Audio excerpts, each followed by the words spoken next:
I now call upon the Honourable Attorney General and Minister for Economy, Civil Service, Communications, Housing and Community Development, the Honourable Aiyaz Sayed-Khaiyum, to deliver the National Budget Address.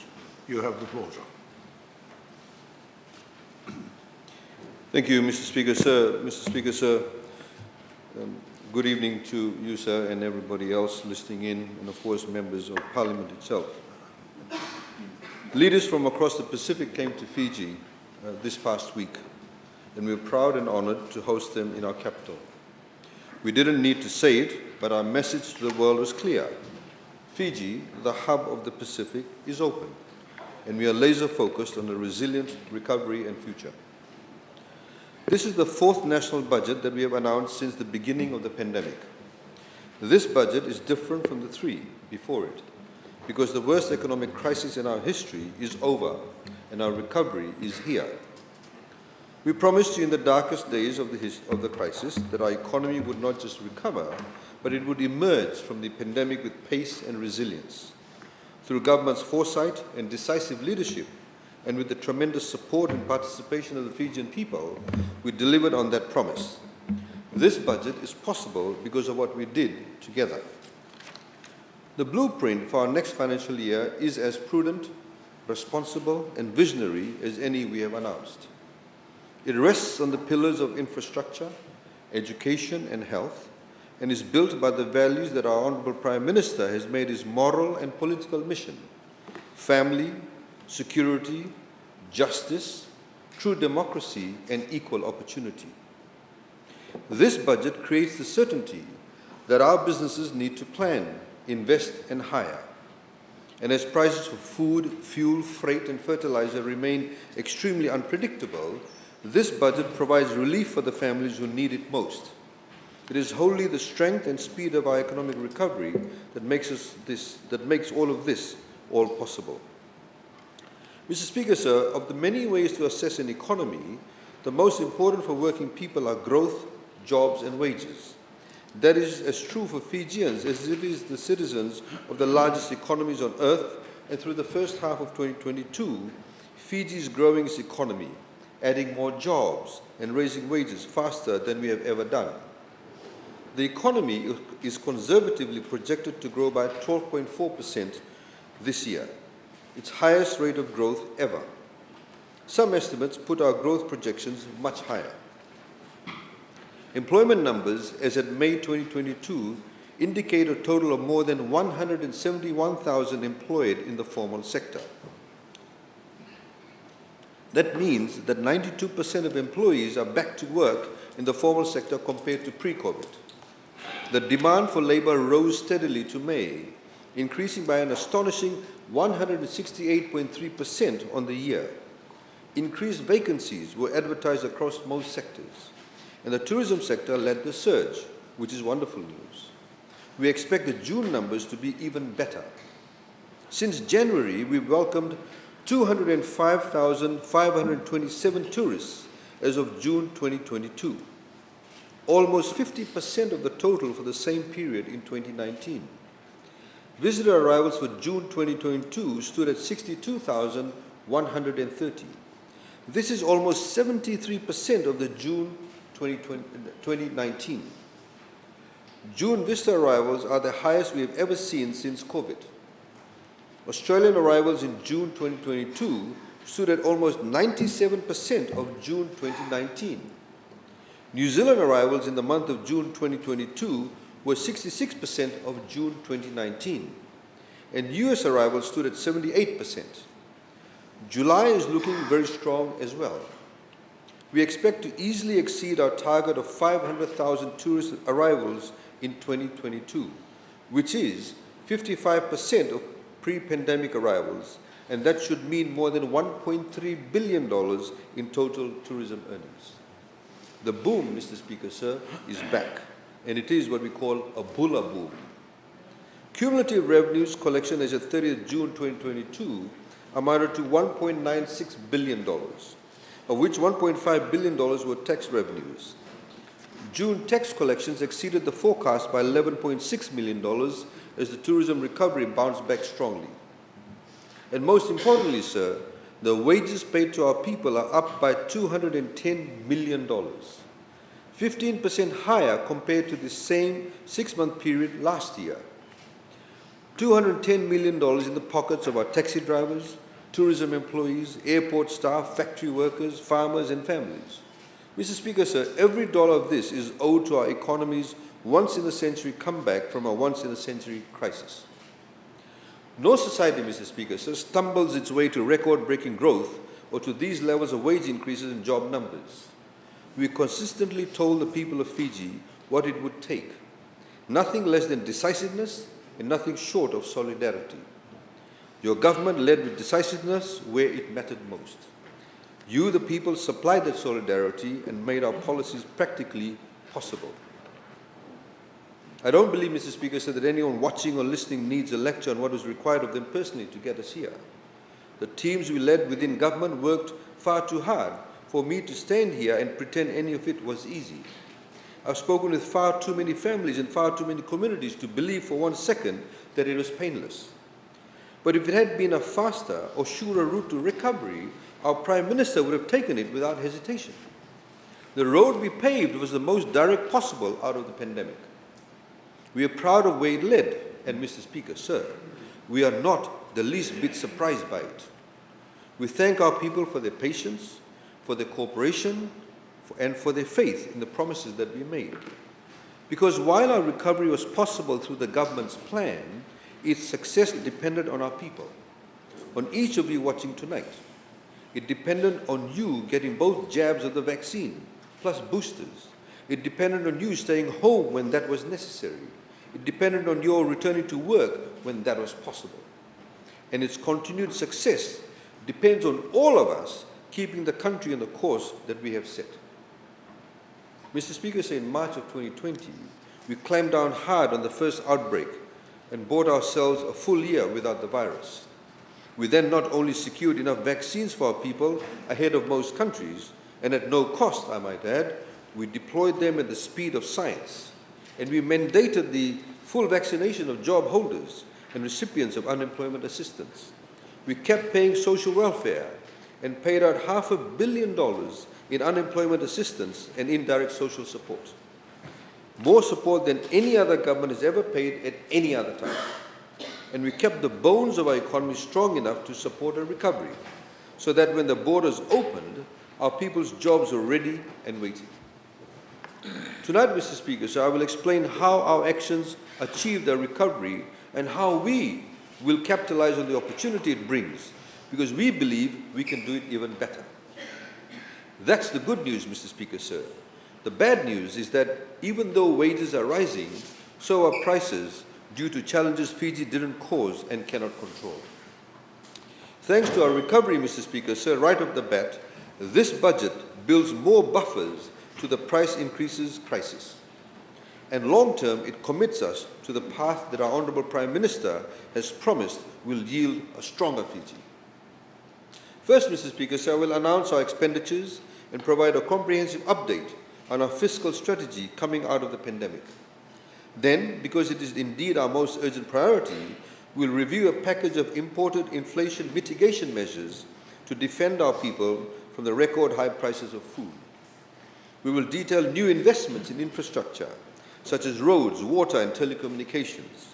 We'll lay out a serious step up in tertiary education support, highlight some important and innovative strategies to expand the reach and quality of healthcare, and talk through some exciting new support to our farmers.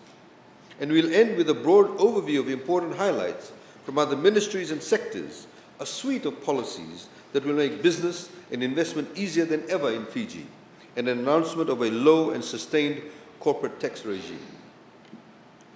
The policies and allocations, Mr. Speaker, say in this budget are based on every conversation and consultations we've held within government, with businesses, with communities, and with families this year and the years prior. Mr. Speaker, so for the first time in our history, our Minister of Economy travelled to what may be called the deep rural areas of Vanuatu, to Lower Village and Tawake Village in the Tikina of Tawake.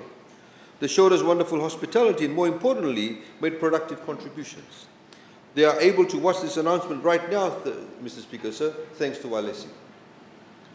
I won't have the time, Mr. Speaker, sir, to share each of the stories of those who joined our consultations. But know that all of you who participate in this process are the beating heart of this budget. In some ways, this is two budgets in one. Its immediate inflation mitigation package will be reviewed in December or early next year in consideration of the volatility of the global shocks it seeks to address. But the bulk of this budget is made up of long-term policies that enable a sustained, certain, consistent and wide-reaching recovery built over a multi-year period. And at the end of that timeline is a resilient Fiji, a greener and bluer Fiji, and a Fiji that creates better jobs, pays higher wages, and gives every Fijian even greater confidence in the future. Because, Mr. Speaker, sir, we can't base our entire plan around a fear of future shocks and crises. We have to see far beyond our noses. We have to harness confidence. We have to plan for the opportunity, the sort of opportunity that inspires our young people and our dynamic workforce, so that we can keep Fijian talent in Fiji, here in Fiji, and that creates solutions that we might have thought impossible even a generation ago. This budget, Mr. Speaker, sir, does that. Mr. Speaker, sir, during the pandemic, government literally became the economy, or at the least the majority of it, through stimulus packages that supported businesses and created activity everywhere we could. We made the strategic decision to borrow $2 billion from credible financial institutions at extremely concessionary terms. That means rock-bottom interest rates. Most of these loans have major grant components. In effect, Mr. Speaker, sir, that means we do not have to pay back more than half of the amount we borrowed. Of course, we took it, Mr. Speaker, sir. Any government that turns down grant funding that has no strings attached and no hidden costs and that will benefit its people should be sacked by those same people the very same day. That, Mr. Speaker, sir, is what we call common sense. We have always brought that same common sense, responsible and disciplined philosophy to our borrowing strategy. At the end of 2006, Mr. Speaker, sir, Fiji's debt to GDP ratio is 53.5%. It rose to 56.2% by 2010. Then it entered a steady downward trajectory, falling to 43.5% in 2016-2017. A decline, Mr. Speaker, sir, of almost 13 percentage points in 6 years. Why did the debt to GDP ratio decline? The maths, Mr. Speaker, sir, is very simple. Mr. Speaker, sir, our nominal GDP rose much faster than our debt levels, rising from $5.3 billion to $11.8 billion during the same period, notwithstanding Cyclone Winston and 14 other cyclones. Amidst all of this, Mr. Speaker, sir, as I mentioned, Cyclone Winston and 30 cyclones that followed. The devastation we suffered required higher levels of borrowing to build back better. We had to pay now to build resilience in order to avoid much higher costs down the track. The debt to GDP rose to 48.4% by 2018-2019. It was an injustice that Fiji had to borrow to rebuild from climate-driven disasters that we did not cause. And that was a point we made relentlessly to the world's financial institutions. I've explained the cost of Winston hundreds of times to thousands of people, Mr. Speaker, sir. And Mr. Speaker, sir, all of that advocacy worked. The world heard us, and we were able to access more affordable finance at lower interest rates. From 2018 to 2020, the average cost of our overall debt portfolio began to fall from 6% in July 2019, to 5.6% in July 2020. This trend, Mr. Speaker, sir, made it obvious that the debt to GDP ratio alone wasn't the only measure that mattered. The cost of our debt mattered just as much. COVID's economic impact was worse than Winston, Yasa, Harold, and every other storm that has struck us since 2016 combined. Tax revenues fell by 50% on average every month. We lost almost $1.4 billion in tax revenue over 12 months. So in 2 years, we lost almost $2.8 billion in tax revenue. During the same period, we had Other new non-tax inflows, like budget support grants and divestment receipts from EFL, that partially mitigated this revenue decline. So we borrowed to maintain public expenditures at around $3.7 billion, which includes the over $500 million provided in unemployment support and other relief measures. The average cost of our overall debt portfolio as of July 2022 is 4.4%, a reduction, sir, of almost 1/4 from pre-pandemic levels. That translates to at least $100 million annual savings on interest payments. Interest payments alone are savings of $100 million. This was mainly due to government's ability to negotiate access to lower cost, policy-based loans, concessional financing, and lower domestic yields over the pandemic period.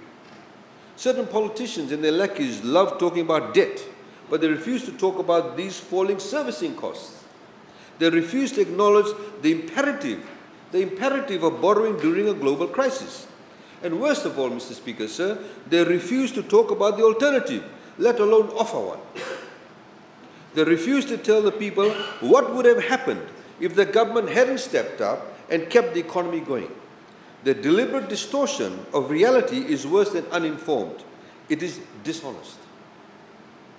But Mr. Speaker, sir, let us tell you, oddly enough, I think the Fijian people don't need to hear it from me because they know it is the only opposition members who sit in this chamber, their party hacks, and their various mouthpieces in the media and elsewhere who need to wake up and smell the coffee. The pandemic hit hard everywhere. But as the United Nations Secretary General recently said only a few days ago at the Pacific Islands Forum, where our Prime Minister chaired the session and was the chair of the forum, small island economies were by far the most vulnerable. These vulnerabilities are inherent and unavoidable. They have to do with the size, scale, and relative isolation of our countries. Unfortunately, we cannot fix our place on the map, even if we wanted to. Pre-COVID, the Fijian economy is coming out of 9 straight years of economic growth. Agriculture production was at record highs. Tourism was at record highs. Manufacturing was at record highs. New sectors like business process outsourcing were gaining steam. The pandemic caused our economy to shrink by 17.2% in 2020, which took our GDP back to 2015 levels. However, given our expected rate of growth following the resumption of tourism last December, we should fully return to pre-COVID level GDP by 2024. Without the government stimulus package, the closure of our borders and the introduction of necessary health restrictions would have created a socio-economic crisis and inflicted decades long of economic devastation. People would have been cast into abject poverty. We would have depleted our foreign reserves. We very well would have lost our national carrier and been left with no planes flying visitors to our shores. Hotels would be closed and sold off. Right now, the only blooming business would be debt collectors, and the best job available would be for people who board up shop windows. We would see riots in the streets, and that anger would be justified because people would have had no food to eat. Rising prices, plus jobless people, plus shuttered businesses would add to the worst socioeconomic unrest in history. 10, even 20 years from now, we still would find ourselves recovering. We borrowed prudently to prevent that. Every government on earth that could borrow did so for the same reason. And we didn't just starve off disaster, we prepared actually for the future. Any objective business owner understands that government took on that debt so that the businesses, would not have to. The private sector in Fiji holds a debt of $10 billion. If government hadn't borrowed money offshore and then injected the liquidity into our domestic financial system, private sector interest rates would have gone through the roof to as high as 10%. That means we prevented debt servicing costs for businesses from skyrocketing by upwards of $1 billion, which would have made serious investment virtually impossible for years to come. And we managed that well within the bounds of prudency. At the height of the pandemic, Mr. Speaker, sir, the government worked closely with the financial institutions, the Reserve Bank of Fiji, to grant a moratorium on more than 30,000 private sector loans, a total of more than $3 billion is COVID-related. We thank the banks for their cooperation and support to our businesses. It has certainly paid off. Most of these loans are now being paid back, principal and interest. Only a tiny sliver of these loans are not serviceable and at a negligible cost. That means businesses are not only open, they are doing well enough to make good on their loan payments. We tied them over when it mattered most, so the businesses did not shut down, people did not lose homes, and jobs did not disappear forever. While our opponents speak about debt, they ignore the robust economic activity that allows us to manage that debt. These businesses are open. These homes have stayed with their families, and our people are working. That's what the opposition did not tell us, Mr. Speaker, sir, or the general public. That is what they refused to even admit.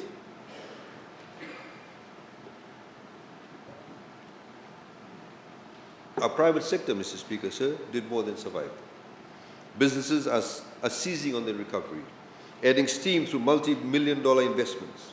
In the coming months, sir, we expect over $1 billion in domestic private sector investments to commence, which include investments from the Challenge Group, BL Naidu, Vinod Patel, New World, Punjas, Carpenters, Line 1, EFL, Vodafone, BSP Life, FMF, TFL, Digicel, Sheraton, Pullman, Fiji Water, 18 Degrees, the Batulele Hotel Group, Grace Road, Roops, Supreme Fuel, PMEGG, Damodar, Roops, Big Bear, CJ's Group, and McDonald's, who together with other industry players will be showing over $1 billion worth of confidence in our economy and indeed in our recovery. Government also borrowed money so that workers being paid off from the tourism sector and the industry and other sectors could succeed at entrepreneurial ventures, at opening small and medium businesses, enterprises, and other enterprises. The results speak for themselves. Hundreds of SMEs are open and thriving throughout the country, creating jobs and contributing to Fiji's GDP every single day. None of this would have been possible without the government working throughout the pandemic to strengthen the resilience of both our formal and informal sectors. Smart borrowing on our part made that happen, Mr. Speaker. Sir, our opponents did not tell you that either. Because of the extraordinary actions we took, domestic inflation is at 5.1%, while globally it is projected to exceed 7%. The Fijian dollar, Mr. Speaker, sir, was not devalued. Imagine then, Mr. Speaker, sir, what families would be paying for bread with a declining national currency. Foreign reserves hit a record high this week at $3.62 billion, or 8.4 months' worth of import cover. Mr. Speaker, sir, this represents our ability to purchase and import goods from other countries. If these reserves were low, Fijians would not have access to essentials like fuel, cooking gas, clothing, and every other import we rely on. Liquidity is over $2 billion. Domestic interest rates are at record lows. And economists from ANZ have predicted 23.2% growth this year. I hope he's right. Westpac projects 12.9%, both higher than our relatively conservative estimate, which is of about 12.4%. Mr. Speaker, sir, it was our purpose-built pandemic response that built the foundation of this recovery. But our greatest achievement, Mr. Speaker, sir, isn't what we delivered. It is what we prevented. Many developed and developing nations are facing down a recession. Fiji actually is not. Many nations are facing double-digit inflation, even as high as 80%. Fiji is in the single digits. Many currencies have been devalued. Fiji's dollar has not been. Many countries are still closed to tourism at this very moment. Fiji is open. Many countries have vaccinated fewer than half of their eligible populations. The Fijian adult population is virtually all vaccinated. Some people in other countries are waiting for days for fuel and cooking gas. Fijians are not. Some people are literally starving to death. Fijians are not. Open a newspaper and read what is happening around the world, Mr. Speaker, sir. See the images, listen to the stories, and you will understand that billions of people would like to be in our shoes. Mr. Speaker, sir, I wish to share an account of what is happening right now in Sri Lanka. A lady called Chamila Nilanthi, a 47-year-old mother of two, spent 3 days lining up to get kerosene in the Sri Lankan town of Gampar, northeast of the capital Colombo. 2 weeks earlier, she spent 3 days in a queue for cooking gas, but came home with none. And she says, I'm totally fed up and exhausted, she said. I don't know how long we have to do this. In China, there are protests over frozen bank accounts and people continue to live under crushing COVID-19 restrictions. The largest street demonstrations ever are underway in Cuba right now due to severe food shortages and arduous COVID-19 restrictions.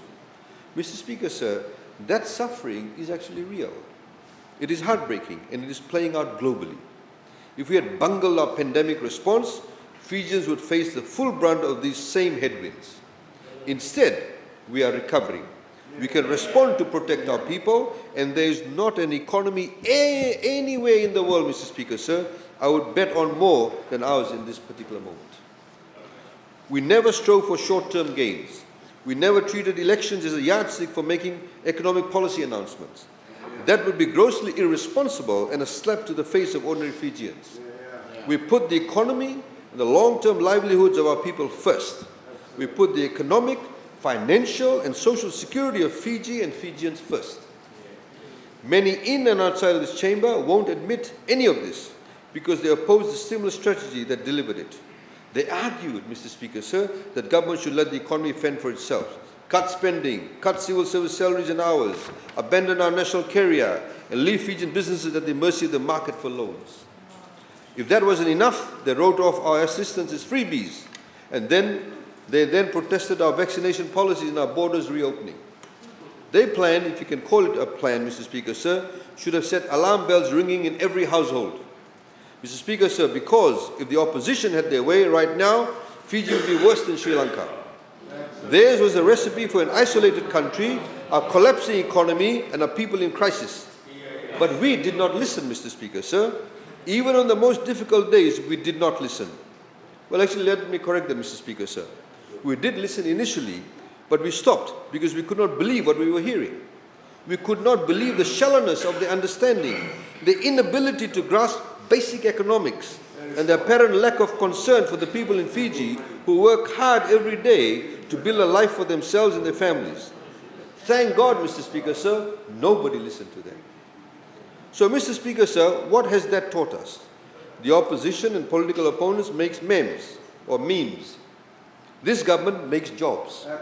The opposition cares about the jobs. We care about the people, Mr. Speaker, sir. The opposition raises petty political objections. We actually raise wages. We serve the people, Mr. Speaker, sir. We serve the people by delivering historic economic victory after historic economic victory. The opposition, Mr. Speaker, sir, serve themselves, not so much out of a potent mix of incompetency and political power seeking. They are politicians before all else, and the only jobs they care about are their own.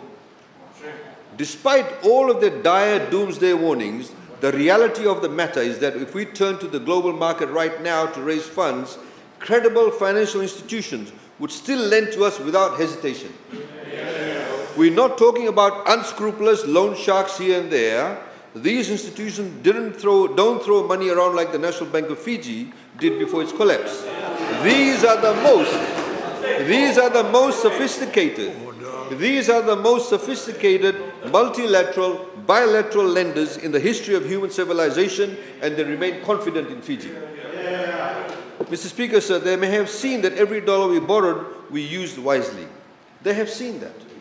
We took a market system development lens to our recovery initiatives in order to empower the private sector. Once again, we worked with bilateral and multilateral partners to begin building more resilient, flexible and efficient supply chains in industries via an extensive network of businesses, government agencies, apex bodies and research bodies. That critical planning has meant, Mr. Speaker, sir, we can now rely on a strong private sector to lead economic growth, while government ensures macroeconomic stability, economic confidence building, and improving even further the ease of doing business. Mr. Speaker, sir, if we had borrowed... Mr. Speaker, sir, if we had bowed down to the political opponents' demands to stop borrowing, the private sector would have not had any cheap finance to draw upon. Businesses would be paying up to 15% interest rate on the current debts. The majority of them would have been finished and no question. That's what our political opponents consistently can't seem to comprehend, or worse, don't care to comprehend. Mr. Speaker, sir, the opposition are not business people. They complain about our 15 years in government, but most of them have been in politics since the 80s and 90s, a number of them, I should say. The world has changed, and they haven't. And if you cannot understand what business needs are in the 21st century, you cannot run an economy, and you cannot lead a modern country. For the sake of honesty and facts, Mr. Speaker, sir, I hope we can recognize how foolish it is to claim that Fiji is on par with nations undergoing financial and humanitarian crisis. Fiji is in a strong fiscal position post-pandemic than Sri Lanka was before the pandemic, by a long margin. That was exactly what Dumit Fernando, the former chairman of the Colombo Stock Exchange, said in Fiji at a lecture earlier this month. Frankly, to compare our situation to theirs is insulting, not to us in government, but to those who are suffering, because it trivializes what they're actually going through now. They have absolutely no compassion for them.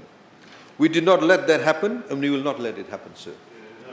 Mr. Speaker, sir, because we saved most of our businesses from going under when it mattered most, as we promised, we now expect the private sector to step up and play a much bigger role in our recovery. Apart from the over $1 billion loan in upcoming domestic investments, we've also set the stage for massive foreign investment that will create development, jobs, and income in the tourism, manufacturing, mining, and BPO sectors. The latest findings show us that private sector credit is accelerating. During the first 5 months of this year, over $1 billion worth of loans have been disbursed to the private sector, which means the engine of business-led growth is tuned for high and rising performance. Through this budget, sir, the government is only borrowing to fund capital expenditure, as we have restored the disciplined fiscal balance that ensures we only borrow to build, not to cover operational expenditure. Mr. Speaker, sir, you may remember that past governments, even without the catastrophe of a global pandemic, took on debt just to pay civil servants. They didn't need a global crisis like a pandemic to create a fiscal one for themselves. Safe to say, Mr. Speaker, sir, they would have sunk to the bottom of Suva Harbour with a once-in-a-100-year event like COVID-19 on their shoulders. To meet the crisis with a powerful and necessary stimulus, this government announced a 20% deficit in 2020-2021 that fell to 16.2% in the current financial year. Tonight, it falls to a manageable 7.4% through a budget that is as decisive for our recovery as it is disciplined. And over the next 2 years, Mr. Speaker, sir, it will be brought below 3% and bring our debt to GDP ratio below 70% within the next 7 years. Mr. Speaker, sir, true to our commitment to fiscal consolidation and fiscal responsibility, we are reducing our deficit level, as I said, to 7.4% GDP. Our forecast total revenue stands at $2.9 billion and our total expenditure at $3.8 billion for net deficit of $872 million and debt to GDP projected to hit 85%. Government's role in the recovery moving forward is twofold. One, we have to ensure that the private sector has the flexibility to deliver what it knows how to deliver. Two, we have to ensure that growth reaches every corner of the country through landmark investments in education, health, agriculture, social protection, and indeed infrastructure. Mr. Speaker, sir, since the mini-budget announcement, commodity prices have remained extremely volatile. Some have recently taken a dip that could easily rocket back up tomorrow. And those increases don't impact us in isolation. When fuel prices rise, freight prices rise also, and the price of the food that we import rises as well. When fertilizer prices rise, farming costs rise, and so do food prices. It takes an elementary grasp of supply chains to understand this. Fiji does not grow onions. We do not grow wheat. So when food and fuel prices rise due to wars far from home, so does our import bill and so does the cost for local households. Internal cartage costs increase for cane trucks, bus companies, taxi operators. This means that the local crops are affected because they rely on fertilizer to grow and they have to be transported to the market in cars and trucks and vans, and those vehicles need fuel to run. Mr. Speaker, sir, we aren't pulling oil out of wells or in Fijian waters, and ships and trucks don't run on coconut oil. While it is not the only cause, the Russian war in Ukraine is the most immediate driver of this price increase crisis because it has cut off vital supplies of food, particularly cereals and energy. President Putin knows the high cost is inflicting on Fiji and other countries because our Prime Minister has directly told him that, for which our Prime Minister has indeed been widely commended. The decision to end the war rests entirely with Russia, to be sure, but it would be cowardice for Fiji to suffer in silence along with other vulnerable nations and will continue to use its voice to urge peace. Until such time, we have to contend with the world as it is, not as we wish it would be. Aside from cost crises driven by shortages, inflation is also skyrocketing globally. As I've mentioned, Mr. Speaker, sir, in part due to disruptions in the supply chain that began during the pandemic and have created scarcities. Fiji is feeling this as well through the goods that we import. Over the last 2 years, Mr. Speaker, sir, a period where they mattered more than ever, government social protections measures never waned. This budget continues the more than $500 million worth of initiatives previously announced to aid those most vulnerable, which include the direct subsidy of water and electricity to those earning less than $30,000 annually, subsidies that make bus fares more affordable, the removal of market vendors' fees that continues, the removal of export-related fees that continues, and the removal of the 20 cents fuel levy that continues. Mr. Speaker says in additional line of defense, we have also removed VAT, the expanded list of 21 essential items in the mini budget that continues. This includes sugar, flour, rice, canned fish, cooking oil, potatoes, onion, garlic, baby milk, powdered milk, liquid milk, dal, teas, salt, soap powder, toilet paper, sanitary pads, toothpaste, kerosene, and cooking gas. These all remain VAT exempt moving forward. This unprecedented exemption measure has already saved consumers $50 million since its implementation on 1 April 2022, and it will save $163 million over the course of the year. $163 million shaved off the top of the grocery bills and kept in the pockets of the families who need it the most, Mr. Speaker, sir. This has cushioned the blow. We earlier reduced fiscal and import excise duties on over 1,600 items, reduced departure tax, reduced fuel duty, removed ECAL, stamp duties, service turnover tax, and business licenses. So far, that has saved an estimated $600 million in taxes that would otherwise be paid. Fiji's price controls have also prevented some commodities from becoming entirely unaffordable for many families, while not pricing those commodities so low that suppliers no longer wish to export them to us. Most countries do not have these built-in crisis buffers. We do, and indeed they are working, sir. Our price controls and VAT removal, of course, haven't stopped the confluence of global crisis driving up prices, and they have offered our citizens some protection. Just to give an example, Mr. Speaker, sir, fuel in Fiji is about $3.44 Fijian dollars per litre on average. In New Zealand, it is $4.52 Fijian dollars per litre. As prices go higher, we have sought other ways to protect the people as much as we can. Tonight, we unveil a 6-month, $60 million, what we call inflation mitigation package, to add another buffer between our people's budgets and the rising cost of goods. Through this budget, Mr. Speaker, sir, we will provide direct cash assistance to the most vulnerable Fijian families based on the number of children in each household. Mr. Speaker, sir, this applies to all children from newborns to those in year 13. I hear calls of carrot, Mr. Speaker, sir. This is the level. I would digress. Mr. Speaker, sir, we wish to address the Fijian people and we wish them to hear what others are saying. This applies to all children from newborns to those in year 13. This will be assessed in December based on where food prices stand at that time, as we expect prices to stabilize or even decrease within the year. Mr. Speaker, sir, we'll roll out this assistance through an online application process in conjunction with the Ministry of Education for Fijian families with a combined annual income of $50,000 or less. We'll provide $1 per child, we will provide $1 per day per child in each family, or $7 a week, or around $30 per month, making for a total of $180 per child for the next 6 months. A family with 3 children, for example, will receive $540 in grocery assistance over the next 6 months. Any family making over $50,000 a year can access this assistance, including any family making under $50,000 a year can access this assistance, even including civil servants. Mr. Speaker, sir, that bump, it's $1 per day per child. Mr. Speaker, so there's $30 a month. For 6 months, Mr. Speaker, so it's $180. And that's per child. If you have 3 children, you do the mathematics, you'll come up with the amount for 3 children. If you have 6 children, you multiply 180 by 6. And Mr. Speaker, sir, that bump makes a big difference. It can mean the difference between a fish head and a full fish. It can be the difference between a full chicken or a soup pack. It is the difference between fresh fruit or no fruit at all. It is the difference between nutrition or unhealthy snacks. And that, Mr. Speaker, sir, is a difference that matters. Those who have been taking part in the EFL subsidized electricity initiative, Mr. Speaker, sir, the water subsidy initiative and the bus fare subsidy initiative will be eligible for the subsidy immediately, as a simple vetting process will be in place. An online platform will be developed similar to the vaccination registration process, whereby parents will apply online.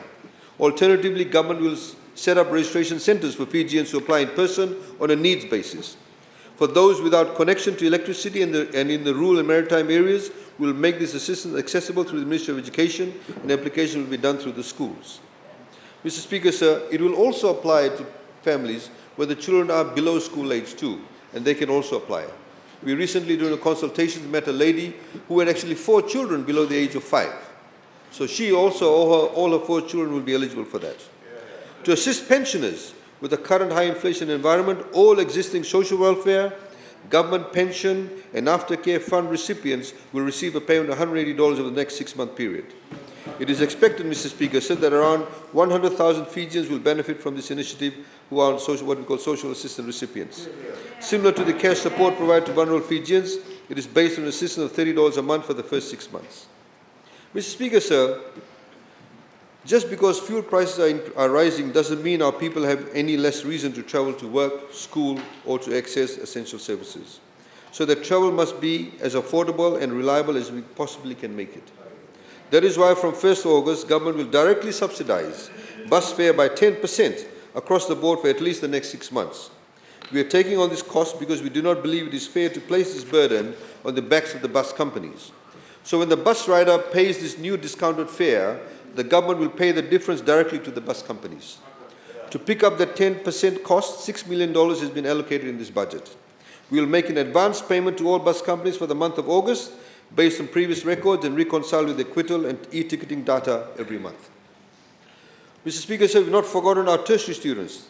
Regardless of whether they are not TELS or TOPPERS recipients, all Fijian students enrolled at any tertiary institution, FNU, USP, University of Fiji, and any of the other approved institutions will receive a payout of $180 a 6-month period to be paid out in 2 phases. This includes Montfort Boys Town, Nandave, and Sangam. About 30,000 students are expected to benefit from this scheme also, Mr. Speaker, sir. Mr. Speaker, sir, strong economies and recoveries for that matter are built on strong infrastructure. Now it will be a terrible time to turn away from managing and building the roads, bridges and jetties that connect the country. Sustaining our recovery of the long-term demands landmark infrastructure investments. It is the smartest way to support a private sector-led recovery. It is a powerful way to create more livelihoods and support our farmers and rural and maritime communities. And the most important way, we continue to build Fiji's climate resilience. We need more roads, not fewer. And those roads must be maintained to the highest possible standards, especially as rain, storms and sea level rise intensify. People need to get to work, crops need to get to markets, and students need to get to school. Over the next 5 years, FRA is undertaking a capital works program valued at $2.5 billion. In the 2022-2023 financial year, the Fiji Roads Authority has allocated a total sum of $376.7 million for the effective management and development of Fiji's road network. $13.8 million will cater for the authority's operational costs, and $362.9 million is to carry out a comprehensive capital works program to keep up with Fiji's growing need for new infrastructure and to maintain our existing road network. $60 million, Mr. Speaker, sir, is allocated for FRA's ongoing maintenance program. $60 million, sir, is allocated for FRA's ongoing maintenance program. $50 million is allocated for the renewal and replacement program, and a total of $31.4 million is allocated for ongoing bridge construction for the Nasiani Bridge in Rakiraki, Vuni Kawakawa Bridge in the Northern Division, Matawale Bridge, Waindalide Bridge, Vuniasi Bridge, Yangara Bridge, most of which will be completed by September 2022 of this year. In addition, funding is also allocated for the construction of the new Tonga Bridge in Nosori. Mr. Speaker, sir, government has allocated $15 million to help fulfill its commitment to connect our rural communities to our economic centres and key public services. These communities must have the security and connection to the rest of the country that a robust road network will provide. And government will allocate funding to pave new access roads to previously inaccessible communities. $3 million, Mr. Speaker, sir, is allocated for the upgrade of the Langi to Tawake Village Road and a new road between Tawake to Wainika in Vanua Levu, near Undu Point. Funding is also provided for a new road to Nassau Vakarua in the interior of Viti Levu. FRA is also planning to cut the new road from Namosi to Nassau Vakarua village. $1 million is allocated for the commencement of design and the construction of the Kavanangasau Road along Singatoga East Bank. Major ongoing projects that are timed for completion in the 2022-23 financial year will require funding for completion include the Vudi Road Upgrade Project, $3 million, the upgrade of the Queen Elizabeth Drive Nasese, $20 million. To explore more feasible options for easing congestion on our roads, $150,000 is allocated for planning, investigation and a survey for Andi Lady Davila Road and the Nandi to Lotoka 4-lane.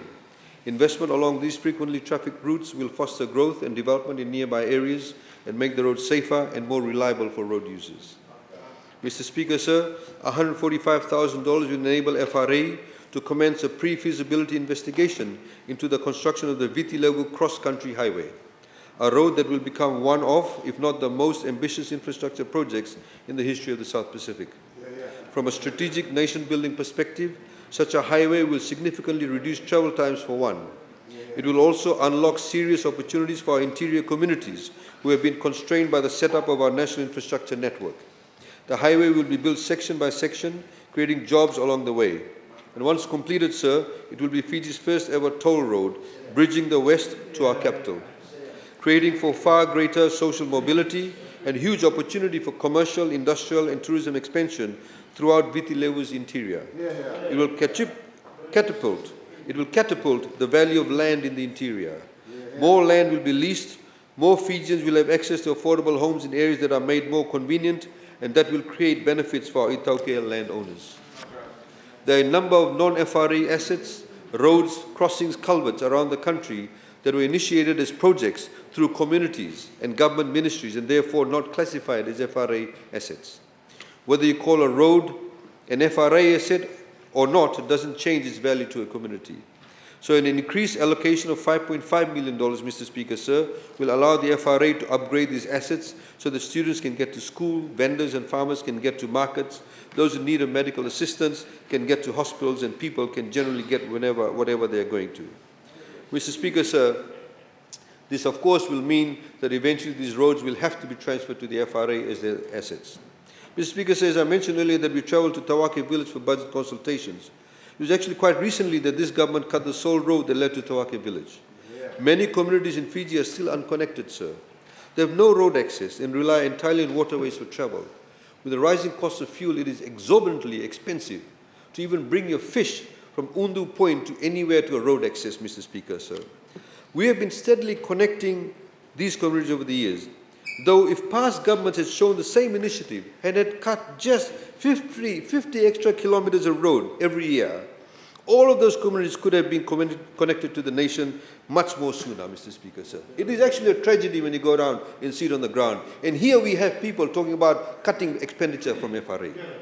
It is our commitment alone, Mr. Speaker, sir, that will allow all these isolated villages who we've heard directly from to be connected. Mr. Speaker, sir, $204.3 million is allocated to the Water Authority of Fiji. $89.2 million is allocated for operating expenditure, while $115.1 million is allocated for capital investment to improve and expand the nation's water distribution network and wastewater management systems. These networks need to become more reliable, more resilient, and more capable of serving a nation on the move. If we don't make these investments now, our children will actually pay for our folly.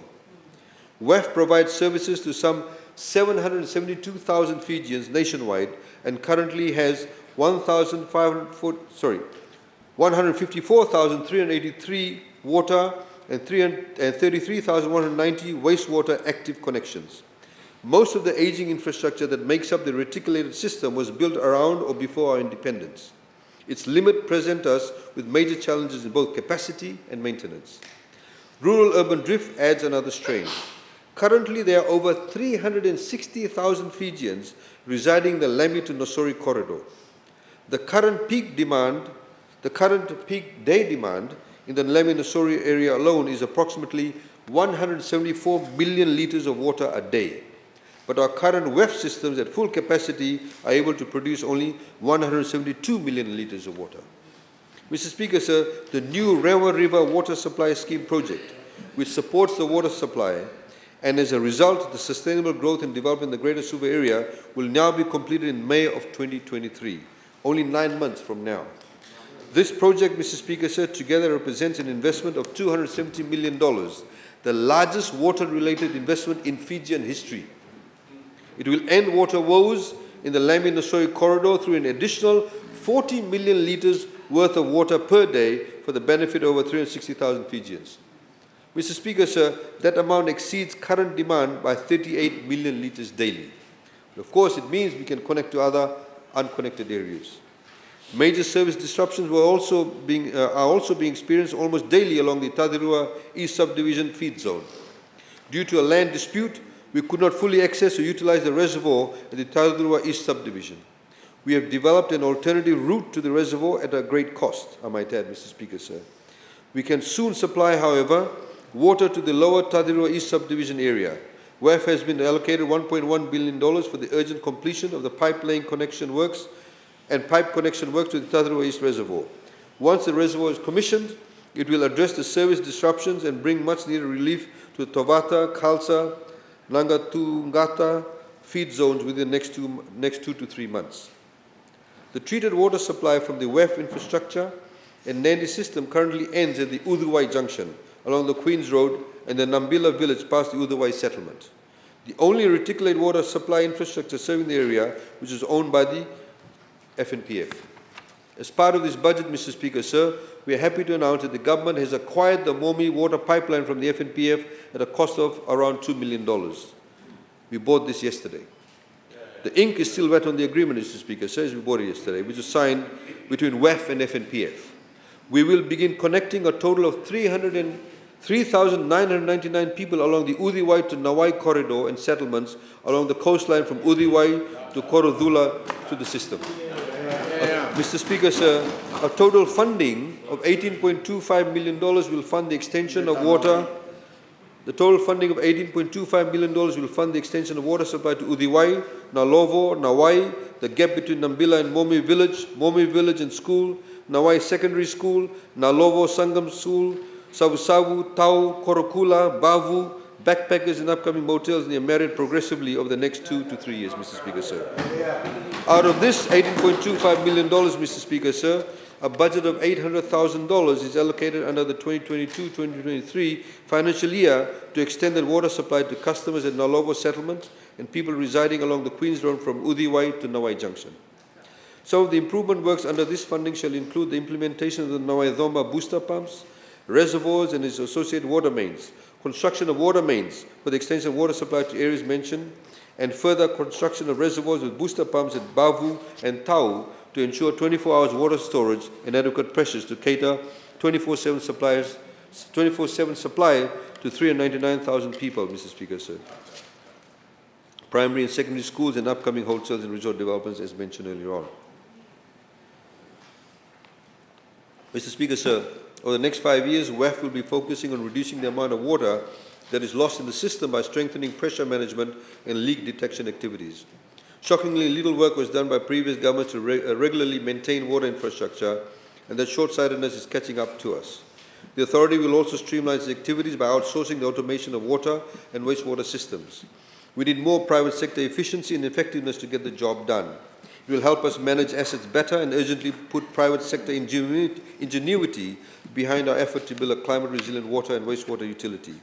To conserve more of our water supply, we've allocated $1 million for the rainwater harvesting program and $5.5 million for improving non-revenue collection.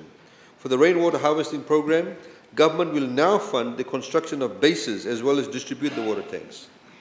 Mr. Speaker, so we encountered several cases where tanks were ready to be distributed, but the bases were not yet built because people could not afford to build the base, so they did not get the water tanks. Government is now taking on both responsibilities in the name of efficiency. WEF will be engaging contractors to build these bases across the country to lift this burden from the community's backs. Mr. Speaker, sir, we are also amending the Water Authority Fiji Act 2007 to ensure that Water Authority Fiji can issue infringement notices for offences. This will address offences such as tampering of WEF assets, illegal or unauthorized connections to our water and sewer reticulation system, and trade waste non-compliance. With the introduction of infringement notices, WEF will be strengthening enforcement and compliance to curb these breaches to protect its assets, the communities, and indeed the environment. WEF will closely work with relevant stakeholders to educate and raise awareness in this area as well. Mr. Speaker, sir, plumbers provide an essential service in our society, and quality of their work underpins the safety of our homes and commercial buildings. Having a license ensures that a plumber in Fiji has been tested for his or her knowledge and skill to carry out their work. The amendments to the WEF Act will enable the Water Authority of Fiji, in partnership with the Fiji National University, to issue plumbers' licenses. The task of providing the necessary training, facilities and examination for all Fijians who want to apply and get certified in this trade will be done by FNU. The plumber's license will integrate and replace the Waterworks Fitter's license and Drain Layer's license previously issued by the Water and Sewage Department and the Municipal Councils respectively in the past. Government, Mr. Speaker, sir, will continue its efforts of improving our water treatment plants and development of water sources. Government will provide an allocation of $6.9 million for water treatment plants in Waila, Tamavua, Wainimbuku, Balevuto, Benau, Navingingi, Tasman water tanks, Nandi Hospital, Lotoka Hospital, Tawenga Venga, Pludges, Tawakumbu and Noaithomba, and water source at Vakandrendrembua. As part of the water distribution program, $12 million is allocated for the replacement of old, undersized and leaky water mains and distribution systems. $4.9 million is also allocated for the Rural Water Supply Program in order to provide access to clean water in rural communities. Villages in Navutu, Naluvatu and Wainimbalavu in Naitasiri, Danda Government Station and Ratu Simeone School in Namosi, Balakinanga Village, Driti Village in Tailevu, Nanga Tanga Village and Marau Village in Ba, Navola Village, Sariyawa in Nandronga, Watu Ka Deva Deva and Nawairuku Village, Burewai District School, Rarapatu Settlement in Ra, Doma Nisavu District School in Takondrove, Tavuloma Village in Bua, and Buddha Levu Combined Scheme, and Nakanadangi Village in Madhuwata. Mr. Speaker, sir, the Department of Energy has been allocated $4 million to install standalone solar home systems in 1,000 homes in remote communities that do not have access to the main EFL grid. This is more affordable. It makes these communities more resilient by lessening their fossil fuel dependence, and it helps us bring in line with low emissions target we've set for ourselves and which we demand from the world. All 1,000 households will be receiving a Type 2 system, which is the capability of supplying AC loads such as charging laptops, charging mobile phones, torches, television, small radios, fans, small washing machines, and any other small loads less than 300 watts. The Department of Energy has also been allocated another $1 million for the maintenance of the Type 2 systems, a responsibility that covers around 5,000 systems for the 2022-2023 financial year. Also, there are approximately 1,500 systems on the ground that are Type 1. It will cost around $6 million to replace the systems to Type 2 and will be done progressively over the next 3 years. Mr. Speaker, sir, we'll also be assisting the Lautoka City Council with the upgrade and installation of stadium lighting at Churchill Park. We want the Fijian Drua home games to be also played in the evenings, and we need to light up the stadium to make that happen to meet international standards. Night games get more fans. We saw that right here in Suva, the ANZ Stadium, which I understand now has changed names to another company that sponsored it. HFC. It's already been done. HFC. They also bring in more viewers around the world. $500,000 will go towards this project to light up Lautoka, and of course we want the Drua to do really well, sir. Mr. Speaker, sir, $3.4 million is allocated for the shipping services subsidy in the financial year, which will cater for the increase in subsidy rates for the routes around the scheme. The increase in subsidy rates will cushion the impact of rising fuel costs and ensure business continuity for vessel operators that service the uneconomical routes in the franchise scheme. Additionally, $100,000 will be allocated to cater for the upgrade of amenities and facilities in Vatuyalewa Jetty in Budha Bay.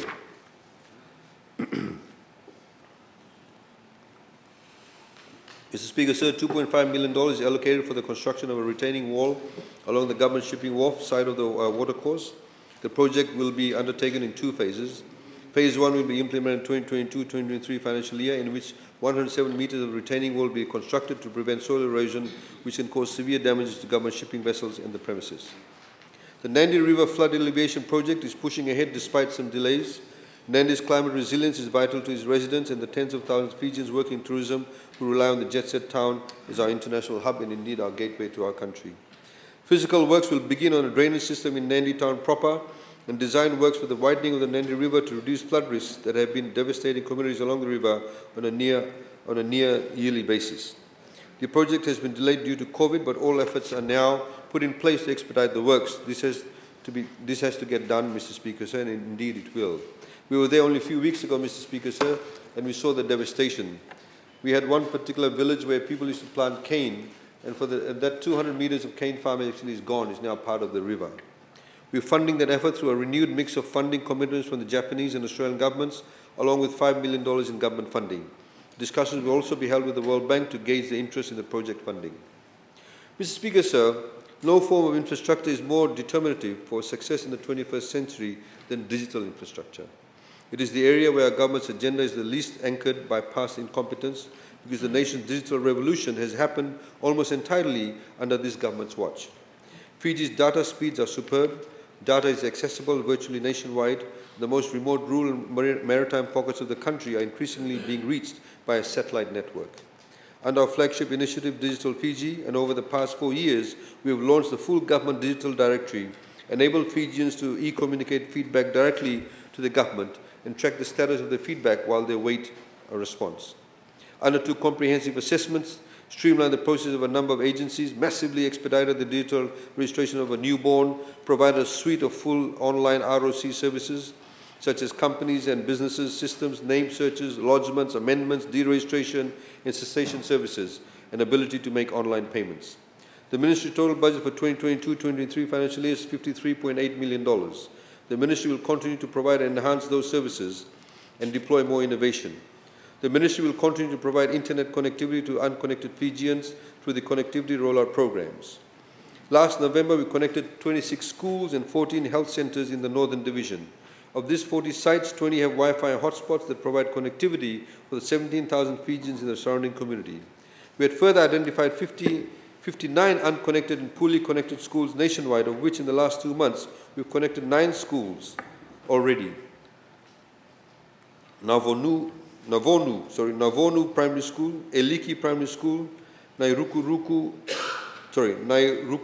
District School, Rewa District School, Sangani High School, Ratu Varani Memorial School, Ngau District Secondary School, Tautata District School, and Muaira Methodist College.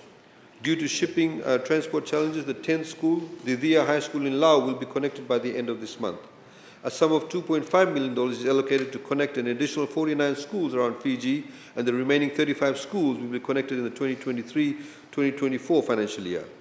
In consultation with the telecommunications sector, an assessment has identified 240 unconnected and poorly connected sites, and these sites have been gazetted as universal service areas for mobile phone connectivity, which will be implemented in phases. As such, 15 tower sites have been identified under the Universal Service Areas project to connect at least 96 unconnected or poorly connected areas to voice and internet connectivity. The tender was advertised earlier this week, and while this is being finalized, we anticipate an estimated cost of $11 million for the construction of these towers. This will be funded from the Universal Service Fund. We'll also use the Telecommunications Development Trust Fund to fund some of the operations and maintenance of the towers that are to be built. $1 million, Mr. Speaker, sir, is allocated to the Ministry to conduct a feasibility study and develop implementation plans, to build a submarine cable landing station in the western side of Itilevu.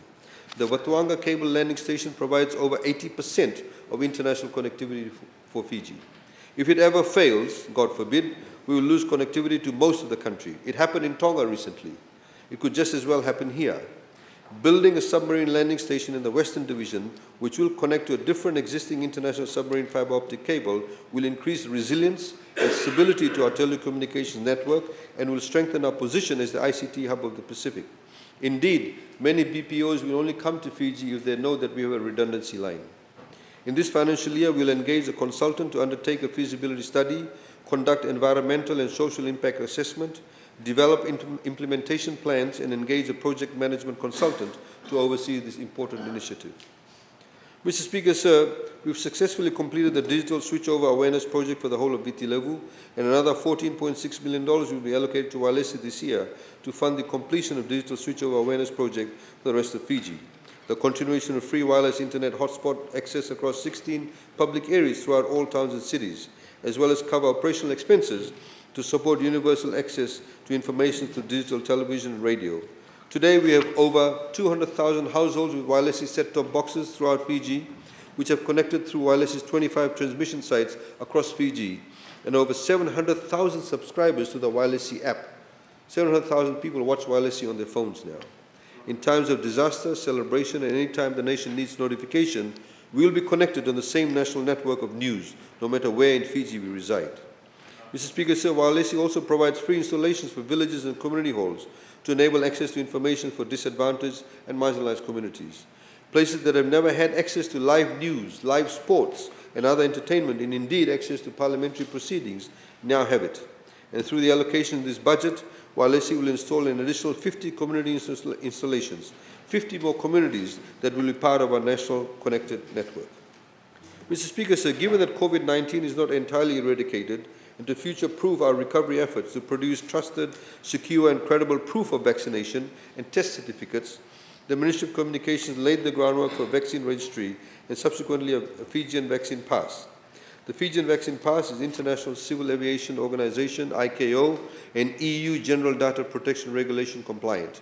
The system has the capability to, and with further enhancements, be repurposed for future pandemics and also provide the foundational components for the future single identification efforts that we have for National ID card.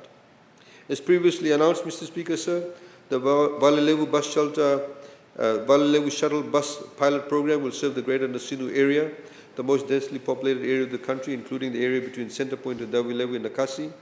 The shuttle service will cater for around 13 routes by the end of this calendar year at a cost of around $4 million. We will have electric shuttle buses running on these routes, representing the first electric public transportation fleet in Fiji. Aside from making travel cleaner and more convenient, they represent an ambitious and important step towards decarbonizing our economy. Mr. Speaker, so of course, we can't reach everywhere in Fiji by road, as mentioned earlier on. In this budget, we've allocated $500,000 to subsidize the purchase of fully equipped and operational fiberglass boats for Fijians living in the most isolated coastal areas of Viti Levu and Vanuatu. The initiative, known as the Seafaring Entrepreneurs Assistance Sea Subsidy, furthers our long-standing commitment to the self-starting culture of business in our maritime communities. To date, $108,053 has been approved for release and disbursement to 16 applicants. This $500,000 allocation will fund many more. Given the large number of requests during budget consultation meetings, the subsidy will now be extended to those living in deep rural areas where there is no road access. These include Tikina Tawake, as we mentioned, which includes Tawake, Nangasauva, Vatu, Wainingandru, Wainika in Yasawa, Tikina Undu, Vikombia, Yadata, Ngaloa, Kavewa, Yanganga, Druandrua, Navaindrendre, Gamea, Nukuni in Rewa, and Bau Island. This will, of course, be extended to these areas too, Mr. Speaker, sir. Mr. Speaker, sir, Fiji's airports are a bridge to the world and the foundation of our tourism industry's recovery. We've been searching exhaustively for a management entity to implement a customer-centric and capital-intensive vision to expand the reach of our airports and improve the quality of service offered to travelers. Naming an outside manager for Fiji airports isn't at all uncommon. Changi Airport in Singapore may be the best in the world. Its operation and management are also handled by an outside operator. Qatar Airways Group also managed the Hamad International Airport. We didn't have to look far to find world-leading aviation management expertise. Despite going up against larger and better resource competitors, our national carrier Fiji Airways flies in the vast majority of all visitors to Fiji. In the early months of our recovery, they flew in nearly all of our visitors. There's a reason people choose to fly like a Fijian. Fiji Airways provides incomparable service while competing vigorously to maintain comparable fares. The point, Mr. Speaker, sir, is that the Fijian Airways model of service delivery has not only been honed against the best of the best, it has wider application across our aviation sector, where their management team has deep industry knowledge. After considerable deliberation, sir, we've identified Fiji Airways as a national partner to manage Fiji Airport's operations. We have since finalized a management agreement to leverage Fiji Airways' culture of world-class customer service and strategic investment for the benefit of every airport in the country. This administrative change will not affect the business, mission, board of directors, governance structure, compliance, or staff of Fiji airports. It is still a business that prioritizes shareholder value in connecting Fiji to itself and to the world. Fiji Airways will simply become responsible for the day-to-day operations with a relentless focus on the customers, which in this case are everyone who uses Fijian airports, our citizens and visitors alike. From baggage handling to gate management, retail experience to every other service known by the public, unseen by the public also in the industry as below the wing. We've successfully employed an outside operator before at Fiji Ports Terminal Limited, where cargo handling has improved by 60%. Average turnaround time for vessels increased from 36 hours to 20 hours, and average berthing time per vessel reduced from 6 hours to 1 hour less. Fiji Airways management mandate will be to step up airport infrastructure nationwide, meaning to upgrade our existing airports and build new ones. Starting in Nandi, they will upgrade the baggage handling and airside infrastructure and enhance the arrival experience, improve customer amenities at Nosuri Airport, and review our outer island facilities, including Lambasa and Savu with an eye for major capital development opportunities. Mr. Speaker, sir, housing is a form of infrastructure that belongs with the people as an asset they can grow in value and pass on to their children. But ensuring access to adequate housing is about more than any financial benefit. It is about security. It is in fact about dignity, ownership, and optimism for families. Through its informal settlement upgrade and formalization program, the Ministry of Housing and Community Development acquires TLTB development leases and state leases where it is necessary, but predominantly TLTB leases, and then adds the infrastructure necessary to formalize settlements and make them worthy places to call home. They get a 99-year lease. To date, Mr. Speaker, sir, the government has acquired a total of 42 development leases to safeguard low-income families and also ensure that land-owning units are adequately compensated with premium and annual rental payments that are funded directly by government. Annually, the Ministry of Housing pays close to $300,000 in rental payments for these 42 development leases. In the 2022-2023 budget, funding has been allocated to acquire 2 more development leases, Walemasima and Sakotha Stage 2. After acquisition, these leases will be placed into the informal settlement upgrade work plan. Of the 42 existing development leases, 12 are currently in the tender stage for the engagement of our contractor, and 6 are currently in the engineering phase. The Ministry of Housing and Community Development has been provided an allocation of $9.8 million to run the informal settlement upgrade and formalization program in the 2022-2023 financial year. Through the revised 2021-2022 budget, we as the government stood up for the injustice faced by Fijians seeking affordable housing at Langi Langi, or Jittu Estate as commonly known. We have discussed this scam in detail in previous budgets, so there is no need to review the details again now. What it is important, Mr. Speaker, is to know for budget purposes is that the magnitude of the fraud became clearer once the reimbursement application process began. The Ministry received more than 655 applications, at least 318 more than we initially expected, and has already paid out a little over $2.2 million to date to over 336 applicants. We are now allocating $1.9 million for the 2022-23 financial year to reimburse the remaining 318 victims of this scam. We as the government of the day see it as our responsibility to return funds to our wronged citizens and finally heal the wounds left by PCN. The revised social housing assistance policy, Mr. Speaker, sir, aims to introduce more sustainable and climate resilient housing assistance to those who need it the most. The recipients must be members of the land-owning unit if they are building their home within the community boundaries, or they hold a freehold or lease title for the land they want to build on. Through the 2022-2023 budget, the Ministry has provided an allocation of $1 million to implement the revised social housing policy, with successful applicants eligible for a maximum grant of $10,000 for the purchase and transportation of building materials. I say transportation because many of these communities are in the maritime areas. The Koreipita Model Town Charitable Trust is a non-governmental organization committed to building engineered and service subdivisions and cyclone-safe houses for low-income Fijian households. The Ministry of Housing and Community Development has allocated $2.1 million to provide shelter to 105 more families in desperate need of safe accommodation under Koreipita Stage 4.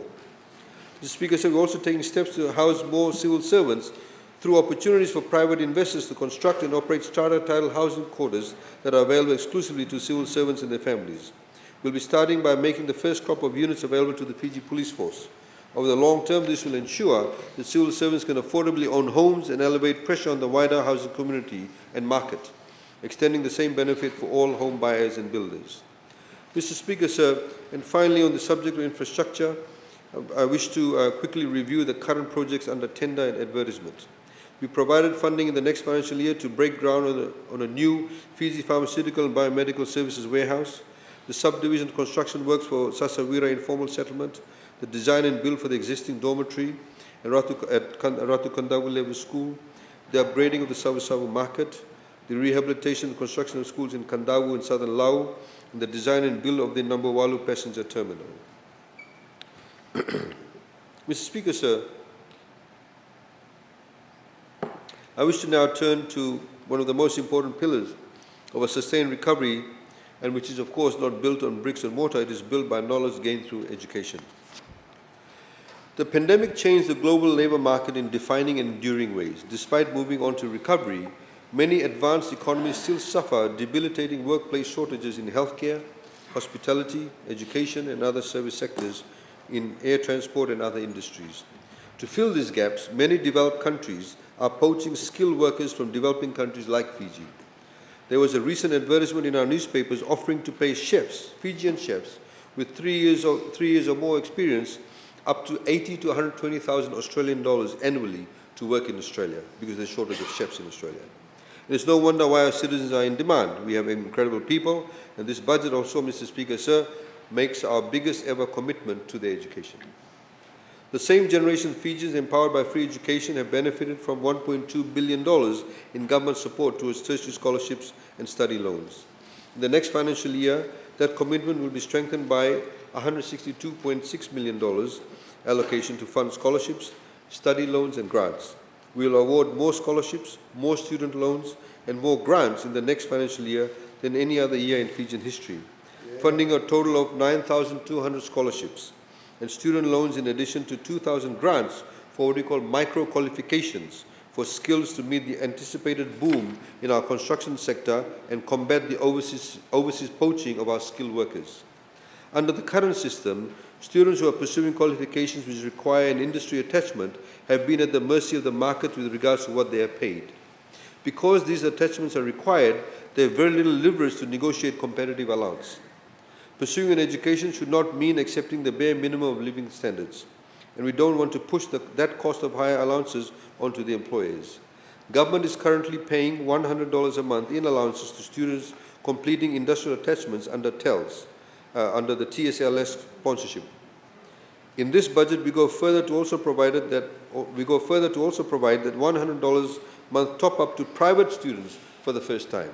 So if I'm a private student, for example, doing mechanics or pastry chef, and I have to get my attachment, then we will give you the $100. These grant assistance requirements will be able to meet the graduation requirement in the student's program of choice, no extra strings attached. We don't have strings attached. Many of these people cannot complete it because they cannot get a work placement. To boost employment in our construction sector, sir, we will also provide 200 awards as a one-off grant for up to $500 per student for those who do not meet the eligibility for scholarships and study loans. These students are looking to enter the job market with skills that can earn them a decent living instead of facing unemployment. This grant funding will help them obtain what we call micro-qualifications in a construction-related skill course over a period of 2 weeks or to 1 month. Once that education is completed, they can go on to become tile layers, painters, cabinet makers, joiners, block layers, plumbers and other professions that are critical to the national network of modern infrastructure we are building every day. Mr. Speaker says, an aside, when the Christchurch earthquake took place and the huge rebuild, many of our bricklayers and plumbers and tilers and plaster men and women went away because they took them on short-term visas and they have been now granted long-term visas. So we were left with this gap. Not to mention, Mr. Speaker, these students can go on to study diplomas and certificates in more advanced areas once they acquire enough practical knowledge. This grant will be targeted but not limited to those who do not meet eligibility criteria for scholarships and student loans. But to be clear, sir, this is not a loan and there are no strings attached because we really need to fill in this gap. Because we are seeing now many in the construction sector are hiring workers from Bangladesh. They're bringing them from Philippines. We want our people to get the first opportunity if they have the skill sets. Mr. Speaker, sir, let us also be clear in saying that TVET is not a second-class education, and the professionals produced through its study programs are no less critical to the building of the nation than any other. We need mechanics, we need plumbers, electricians, welders and joiners as much as we need any profession in Fiji. These are skills, important skills, and they should be branded and equally respected as such. Through this budget, we will rebrand TVET to what we call skills qualification in recognition of the value these skills offer our economy.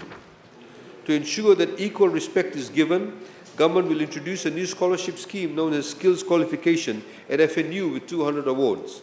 The cut-off mark for this new scholarship scheme will be 250 in year 13 or 270 in year 12.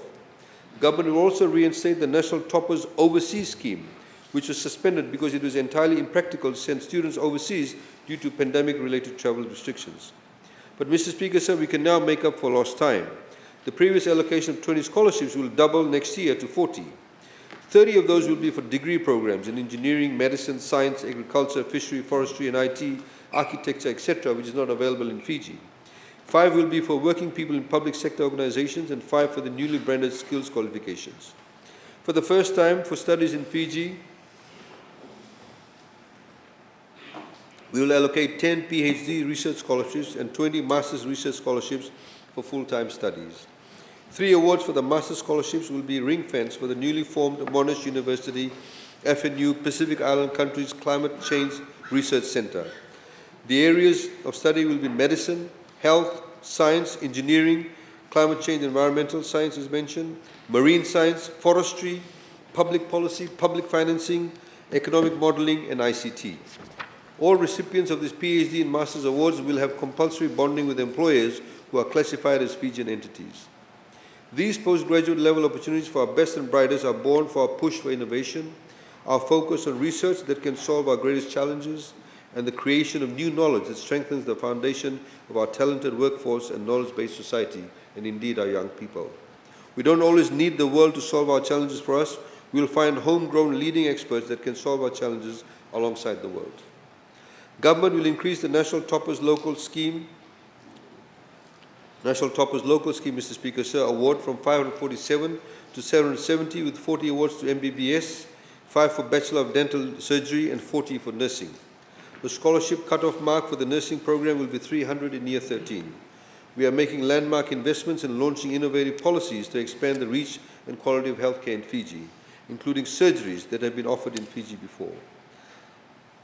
That have not been offered in Fiji before, I should say. And we need more doctors, more nurses, and more dentists, amongst other specialists, to deliver on our commitment to a healthier Fiji. Many of our teachers, Mr. Speaker, sir, are being poached by overseas educational systems as well. Recently, about 60 teachers were acquired by Australia. Government will allocate 165 scholarships for teacher training in maths and physics, industrial arts, primary education and computer science. The scholarship scheme for students with special needs will continue. Awards for the in-service scheme will increase from 120 to 140 awards, of which 100 will be for public sector organizations and 40 also for the private sector and state-owned enterprises. For anyone at home doing the maths, these announcements mean that the total number of scholarships in the next financial year has doubled to 1,200. Mr. Speaker, sir, we know students are keen to know how they can apply. The full eligibility criteria will be published by TSLS in the Fijian Scholarship Scheme regulations and online. Mr. Speaker, sir, Fijian students lost out on significant hours of learning in 2021, which was the toughest year for Year 12 students who are now in Year 13 and preparing to go into tertiary education. Therefore, the cut-off mark for TELS for degree-level programs will remain at 250, except for commerce discipline where it will be 280, excluding accounting, economics and management or administration where the cutoff mark will be 300. For TELS, the skills qualification FNU, the eligibility will be pass in year 12, certificate 1 or 2 from the Fijian Education Commission recognized institutions or an offer letter obtained from FNU. Government will allocate 2,800 TELS for degree level programs. Nursing will have 200 allocations and there will be an increased allocation for teacher training, ICT, environmental and marine science disciplines. Skills qualification from levels 3, 4 and 5 at FNU will have 4,600 allocations. The existing employee scheme will be expanded and rebranded as the existing employee and entrepreneur scheme, with 100 allocations to fund both employees and entrepreneurs to obtain a qualification to the level of certificate, diploma and degree. So an entrepreneur, Mr. Speaker, sir, running his or her own business can pursue an accounting certificate or business management certificate, for example, that is vital to his or her business. Mr. Speaker, sir, government will also introduce 2 new schemes under TELS. The first is a qualification upgrade that allows those who have never been funded by TSLS, as well as those who have repaid their loans in full to the bachelor level, to upgrade to the postgraduate diploma level. In addition, those holding a certificate or diploma who have been funded by TSLS will be allowed to complete up to a degree program to gain competitive edge for employment if they are not currently working. 400 of these student loans will be available in the next financial year. The second is a skills qualification for other tertiary education providers, including FNU and others. Mr. Speaker, sir, for example, we've already stressed how important these careers are to the Fijian economy. In some cases, we have faced such a serious dearth in professions like tile laying that we've had to import skilled laborers, as mentioned earlier on. These are jobs that our people should be qualified to do and paid to do. This scheme will fund skills qualification in these what we call blue-collar jobs, such as fitting and machining, automotive bodyworks, carpentry, fabrication and welding, joinery and cabinet making, plumbing and sheet metal, refrigeration and air conditioning, automotive electrical and electronics, construction, and yes, tile laying as well. 100 of these student loans will be available in the next financial year. The eligibility will be a pass in year 12, certificate 1 or certificate 2 from Fiji Higher Education Commission recognized institutions, or an offer letter from a preferred eligible institution. Tertiary education providers, Nandave Center for Appropriate Technology Development and Montfort Boys Town, who are not eligible for the TSLS funding and sponsorship, can now apply and be included under this scheme, provided they meet all of the TSLS criteria. In total, Mr. Speaker, sir, that makes another 8,000 student loans. This criteria will also be published by the TSLS in the TELS regulation and available online. Mr. Speaker, sir, we currently have $581 million in outstanding TELS debts. FRCS or FERCUS and TELS have recently signed an MOU to ensure that loans are paid as fairly as possible and with the full cooperation of employers. We'll be echoing specific provisions employed in New Zealand that obligates an employer to notify TSLS on government-funded students recruited for employment. We had announced previously an accelerated payment schedule for TELS recipients that would allow them to access huge discounts of up to 50% in their repayments. After some discussions with the banks, we're pleased to announce that we can go further, as the banks, we had a meeting with them in fact yesterday, are willing to come forward to refinance loans for students so that they can take advantage of these discounts. Additionally, 100% tax deduction will be available to companies on the amount of tuition and living expenses paid for students at a higher education institution specified in the Higher Education Act 2008. Mr. Speaker said this is a responsible and practical strategy that ensures the long-term sustainability of Fiji's education revolution. We are a young country, let's not forget. 70% of Fijians are under the age of 40. 65% are under the age of 35. This young generation of Fijians will have families and they will have children. It would cripple the nation financially to offer scholarships for all as we prepare to put these historic numbers of young people through higher education. It's not sustainable. Since its introduction, TELS has empowered over 50,000 students to access higher education so they otherwise may not have been able to afford. We can empower hundreds of thousands more through the years ahead, provided we keep on the path of sustainability. Mr. Speaker, sir, we are conducting a review to ensure that smaller schools in more isolated areas are getting equitable funding through the free education grant. We'll also grant more flexibility for schools with the FEGs or grants we pay them so that they can now use the free education grant to also make lease rental payments to whoever they lease the land from and cover insurance costs for school buildings, including fire and cyclone insurance. The Ministry of Education, Mr. Speaker, engages more than 500 rural services transport providers who drive more than 34,000 students to school on a daily basis. These are small, what we call minibus operators, RSL operators, many of whom regularly go beyond the call of duty to transport students in rural areas to their classrooms. A lot of them live in their own villages where they transport students. The rise in fuel price that has hit these folks really hard. Therefore, in this budget, we're increasing the current RSL voucher by 36.3%. This increase is in line with the increase for bus fare and will help rural transport providers stay in operation and cover their costs. This is about our children going to school, Mr. Speaker, all of whom everywhere in the country. And we thank these operators for the great lengths they go, literally to make sure our education revolution reaches every corner of Fiji. Mr. Speaker, sport and education go hand in hand. Both require investment in people to reach their full potential, and this budget delivers on both fronts.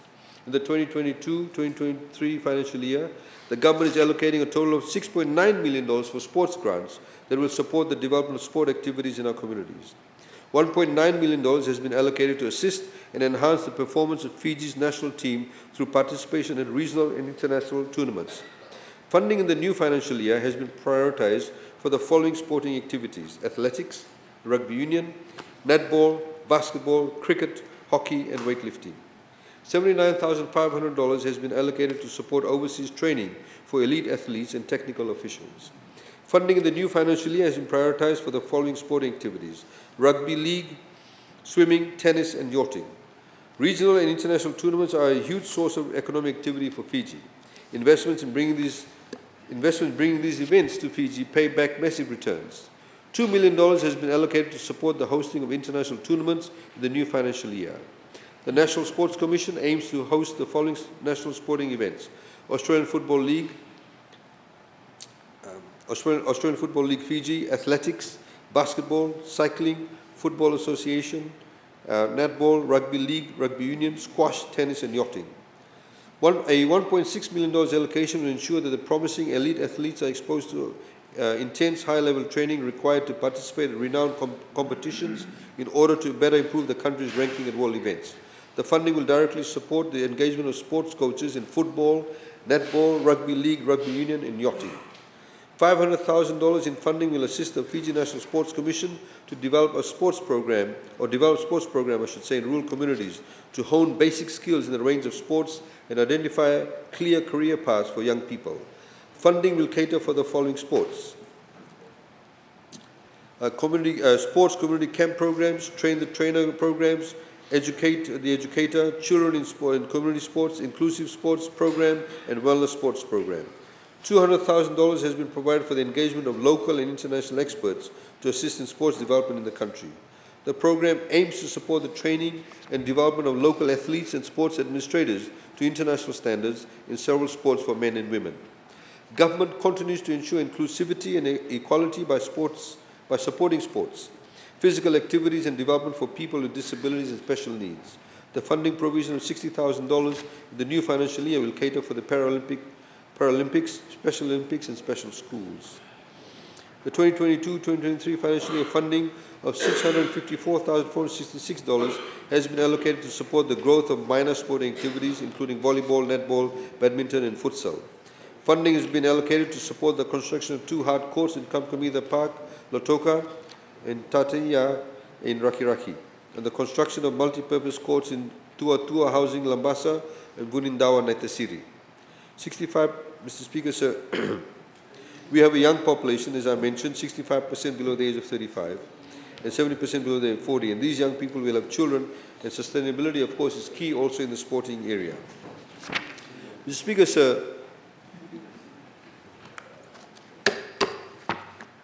Speaker, the pandemic forced us to innovate and implement a free general practitioner scheme, or the free GPS scheme as it's become known, to allow Fijians who used to rely on the public health system to seek consultations and treatment at private GP clinics at government's cost. We did that out of necessity, and we've kept the program because it works. $1 million is allocated for the free GP scheme in the 2022-23 budget. An additional 23 GPs have been selected to provide free medical services to the general public. With the inclusion of the additional 23 GPs, there will now be 38 private GPs in total of 40 outlets throughout the nation, providing medical service to ordinary Fijians with all costs borne by the government. GPs have now also been selected in Korovo, Nosori, Nakasi, Nandera, Suva, Navua, Singatoka, Nandi, Lotoka, Mba, Tavua, Lambasa, and Savu-Savu. Mr. Speaker, so just to remind everyone, as previously announced, the government-funded medical services on offer at these clinics include consultations, reviews, referrals, injections, dressing, including minor dressings. We've now added 6 new services on 20 June to the free GP scheme. Multi-urine dipstick, electrocardiograms or ECG, nebulizer, oxygen supply, ultrasound scan, and the sugar prick test. Approved laboratory testing service under the scheme will also provide testing for sugar levels, complete blood count, basic metabolic panel, cholesterol level, glycated hemoglobin, liver function, renal function, or kidney function.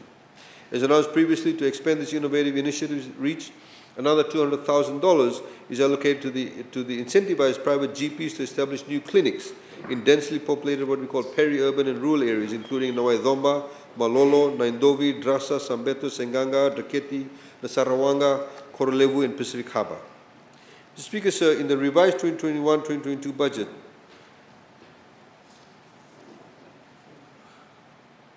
it was also announced that the government will engage private dental practitioners to improve the oral health of all Fijians, including school-aged children, through government-funded access to private dental care. There are currently 4 dental practitioners under the scheme who provide consultation, oral examination, extraction, temporary filling, and permanent filling. $500,000 allocated for the private dental practitioner scheme in the 2022-23 budget. This partnership eases the burden on the public medical facilities and grants patients who used to depend fully on the public health system access to high-quality health care more quickly without waiting in long queues. This initiative is also an opportunity for dentists to grow their patient base and support the public health system in providing the necessary medical care to all Fijians. The Fijian government, in consultation with Fiji Care, is finalizing the launching of a dedicated website for the initiative together with the online patient information system, which is expected to streamline necessary processes for the administration of the initiative. Through this online platform, GPs in the scheme will have access to all these patients seen under the PPP scheme. Necessary amendments to the Act and regulation will be put in place for this. Mr. Speaker, so we will also broaden the availability of medical and dental services by allowing medical and dental practitioners engaged in the PPE scheme to prescribe, supply, and dispense essential medicine for a 24-hour period as approved by the Permanent Secretary for Health and Medical Services. This means it grants flexibility to patients. So if I go and see a doctor at night and I need medicine urgently and the pharmacy nearby may be closed or far away, the doctor can actually give me medicine enough to last me until I can go to a chemist when it opens the next day. This is not going to upend the pharmaceutical center, but in fact provide essential services. Prescription at the clinical level will only be permitted when the nearest pharmacy is closed, otherwise these operators will be fined. The medicines that the medical practitioners will supply and dispense include amoxicillin capsules, fluoxetine capsules, ibuprofen, paracetamol, and oral rehydration salt. And the medicines that the dental practitioner under the PP scheme will be able to supply and dispense include Biafrin tablets and paracetamol. We'll also continue to engage private medical laboratories for laboratory analysis and blood samples referred by GPs engaged under the free GP scheme. There are 7 laboratories currently engaged under the scheme, $500,000 allocated for the private medical laboratory scheme, the 2022-23 budget. Mr. Speaker, sir, the engagement of these laboratories will ensure that GPs participating in the scheme have reliable access to affordable and high-quality laboratories, an essential component for the successful prevention, diagnosis, and treatment of illnesses. In the 2022-2023 budget, sir, $1 million allocated for the outsourcing of biomedical facilities like X-ray machines, MRI scan machines, ultrasound machines, and CT scanners, including public health system laboratories, and to be maintained and operated 24/7 by the private sector in public hospitals. The reason is this, Mr. Speaker, sir. Experts in this highly technical sector are highly in demand globally. When a public employee is poached, there is no one often who can be quickly trained to fill the role. Outsourcing this aspect of care makes us more resilient to staffing shortages and also grant us immediate access to the highest level technicians for even the most sophisticated devices. Overall, this move reduces costs, improves the reliability of services to the general public, and improves the equipment performance and longevity. We have 3 major capital projects earmarked for the Ministry of Health and Medical Services in 2022-2023. The first is Savu-Savu Hospital, which is one of the 3 subdivisional hospitals in the Northern Division. It offers a wide suite of services, but the facility itself has been plagued by severe weather.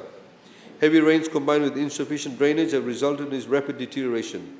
In this budget, $2 million will go towards engaging a contractor to begin the much-needed and frankly long-awaited refurbishment and land stabilization works at the Savu Hospital. This is great news for residents and for the future of Savu's local economy. Major investments in the area are putting our hidden paradise on the map, and quality and reliable healthcare is a pillar of Savu's sustainable tourism development. The other 2 are the construction of the new CWM Hospital maternity ward and the upgrade of the Lambasa Hospital interior works, which have been delayed almost entirely due to the pandemic. It was impractical, if not impossible, to manage major renovations while these facilities were the front line of a COVID response. While these projects have been delayed, they will still be delivered. In the next financial year, Mr. Speaker, so $5.2 million will go towards these projects. The Ministry will be completing the tender stage to engage a suitable contractor to initiate the planned capital works. This is good news for the North and for expectant mothers and families in our Central Division. We have procured a brand new hyperbaric chamber at CWM, which is used for emergencies relating to scuba diving, an important assurance for tourists who dive in our waters, and the third of the Fijian population who rely on the sea. An allocation of $120,000 for the final installment has been budgeted for the 2022-2023 to make the final payment on the chamber. Mr. Speaker, sir, Fiji's farms have never been more productive. That is a fact. Agriculture is not in decline in this country. It is at high records. In 2021 alone, crop production increased from 296,579 to 320,806 MT, or metric tons, and increased by 8.1%. One major driver of that growth is mechanization. Over the years, the Ministry of Agriculture has been supporting farmers through provision of farm machinery on a hired basis at highly subsidized rates. The hired rate for these machines, including tractors, excavators, swamp and bulldozers and rice harvesters, is at $28 per hour across the board.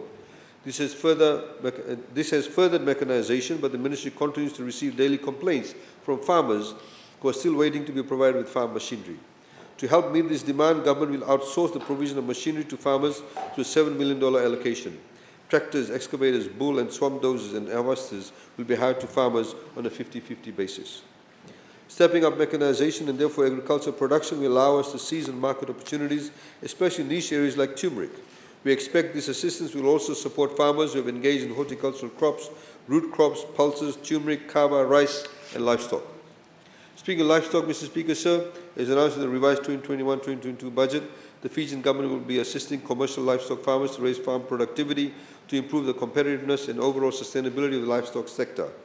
$350,000 is allocated to the 2022-2023 financial year for what we call SELF, which is targeted support for large-scale livestock farmers who have traditionally not received government support.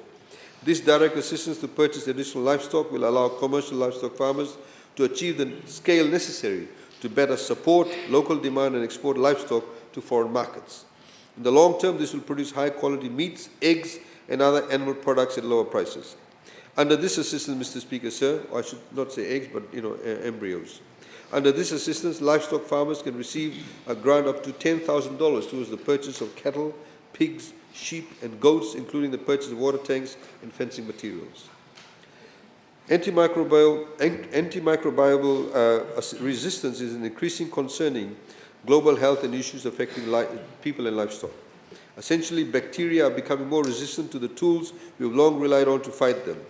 Fiji, in this case, lacks the access to qualified veterinarians who can treat these resistant strains of bacteria. We are doing amendments or carrying out amendments to the Veterinary Surgeons Act to allow for the local graduates to be registered as paravets, or paravets under the veterinarian scheme. In the interim, we are making provisions for those with Bachelor of Veterinary Science to be registered as paravets and provide services in animal health production. We'll be calling on para-veterinarians to take a lead role in providing veterinary services directly to livestock farmers in Fiji. We'll establish para-veterinarian clinics privately. They can do so, where registered paravets will work with farmers to maintain animal welfare, health and hygiene. They will know how much to administer to the animals, and they can set up their own business. In this case, students who have graduated with Bachelor of Veterinary Science can undertake a 5-day paravet course provided by the Ministry of Agriculture and immediately register with the Ministry to establish their clinics. Concurrently, the Ministry has provided for an intensive 6-month qualifying course and training to register these graduates as full veterinary officers once they pass a qualifying exam. Government will continue to support the agriculture sector through our various public enterprises. Government has allocated a capital grant of 323,150 to the Yangara Pastoral Company Limited, or YPCL, as two-thirds contribution for the purchase of a new excavator that will allow the company to construct observation points in the mountainous area at Yangara and boundary fences to control the movement of livestock. Fiji coconut millers have been provided $420,750 to support its replanting program and farm cleaning with rehabilitation. The new farming cleaning initiative, FCML has identified 20 farmers with a combined land area of 50 acres to be assisted at a cost of $4,500 per acre. It is expected that $245,000 will be used for this purpose and the remaining funds will be used for coconut replanting. Fiji Rice Limited has been allocated $1.3 million in 2022-2023 financial year for the purchase of paddy from farmers. This subsidy ensures that rice farmers will be paid upfront when supplying paddy to the rice mill at Draketi in Vanuatu. Government has again provided $1.2 million to Food Processors Fiji Limited to undertake critical infrastructure upgrades for the factory, improve its farm at Batiri, and subsidize the purchase of agricultural products from farmers. The Fijian government commenced the Stronger Together Job Support Scheme to incentivize employers to create employment for out-of-work Fijians.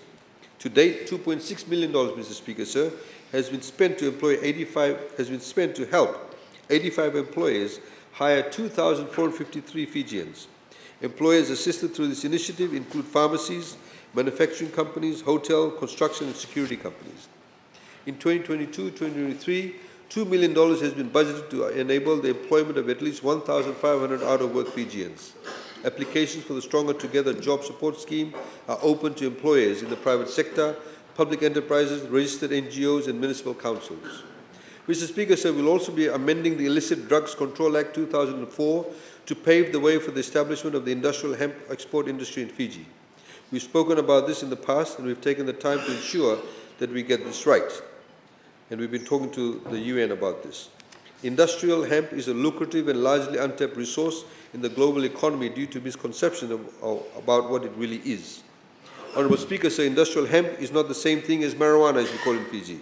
It contains very low levels of THC and wouldn't make anyone high regardless of how much they consumed.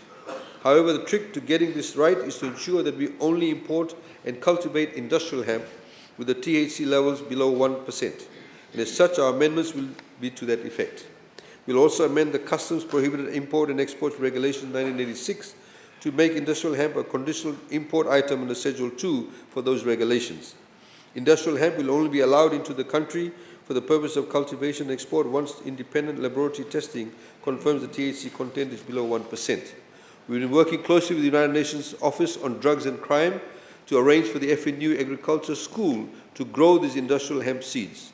Once we have those in hand, we'll be able to distribute these seeds to farmers, whether in Kandavu or anywhere else in Fiji. We plan to source these seeds, Mr. Speaker, sir, from Canada, which has very good high-quality industrial hemp seeds, which is some of the highest quality hemp in the world. Mr. Speaker, sir, Rewa Dairy has had duty protection for 10 years, allowing it to grow into a company it's become.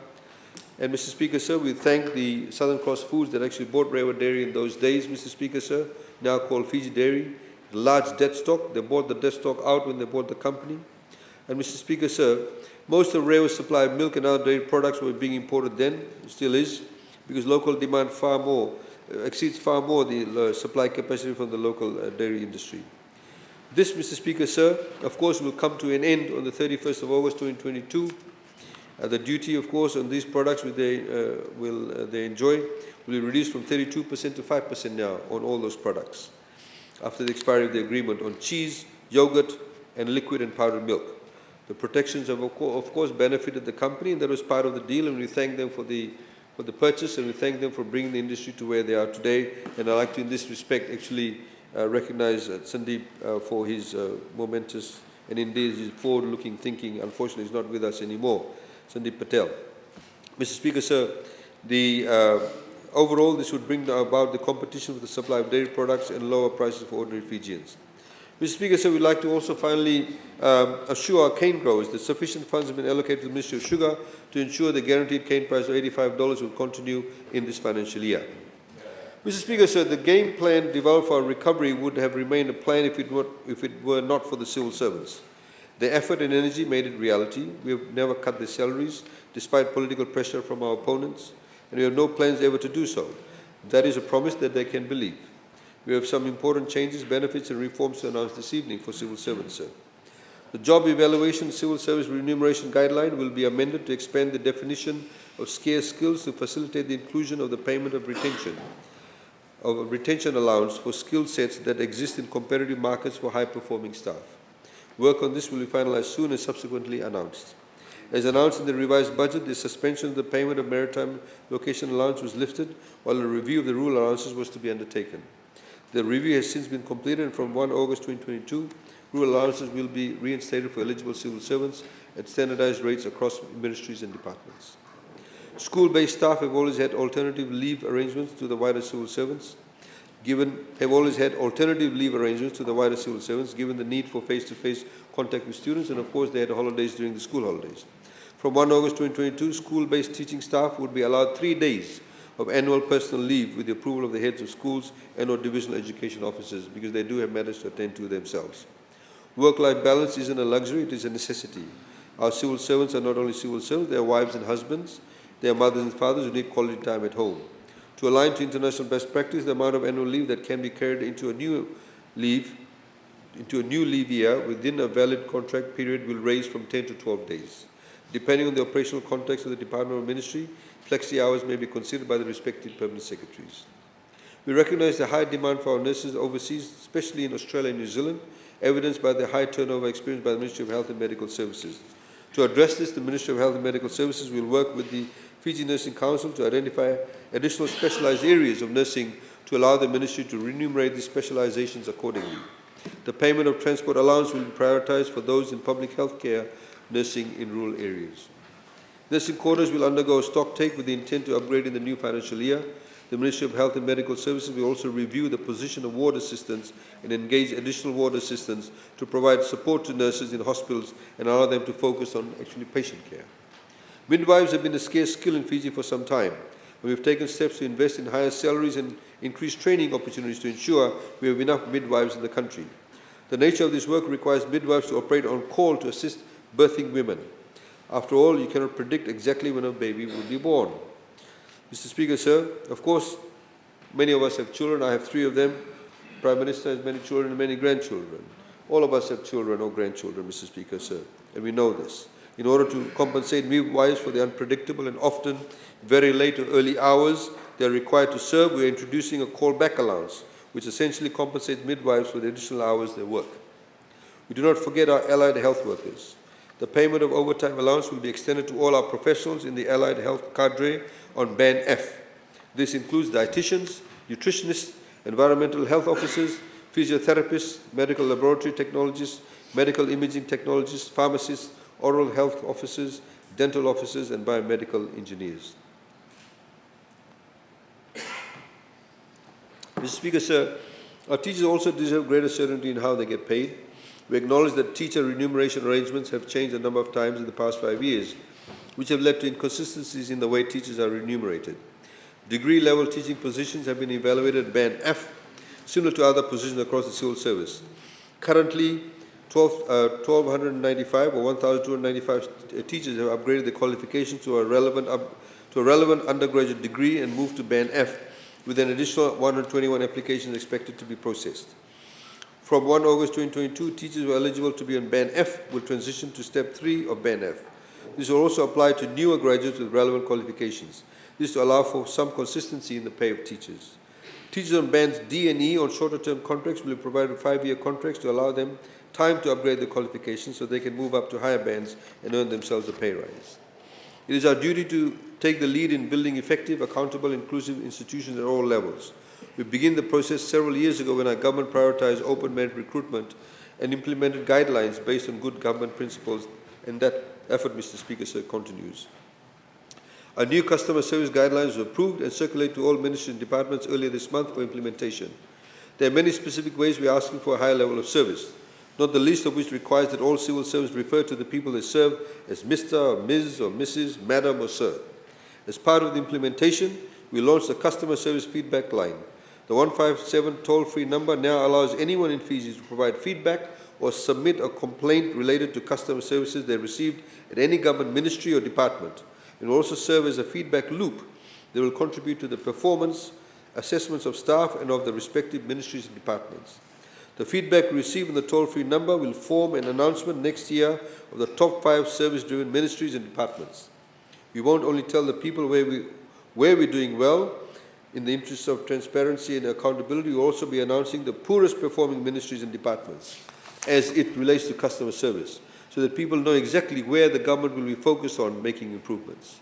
Civil service-wide training on improving customer service experience has begun and will be incorporated into induction programs and our online learning module, and will be available for all civil servants from junior levels to deputy secretaries.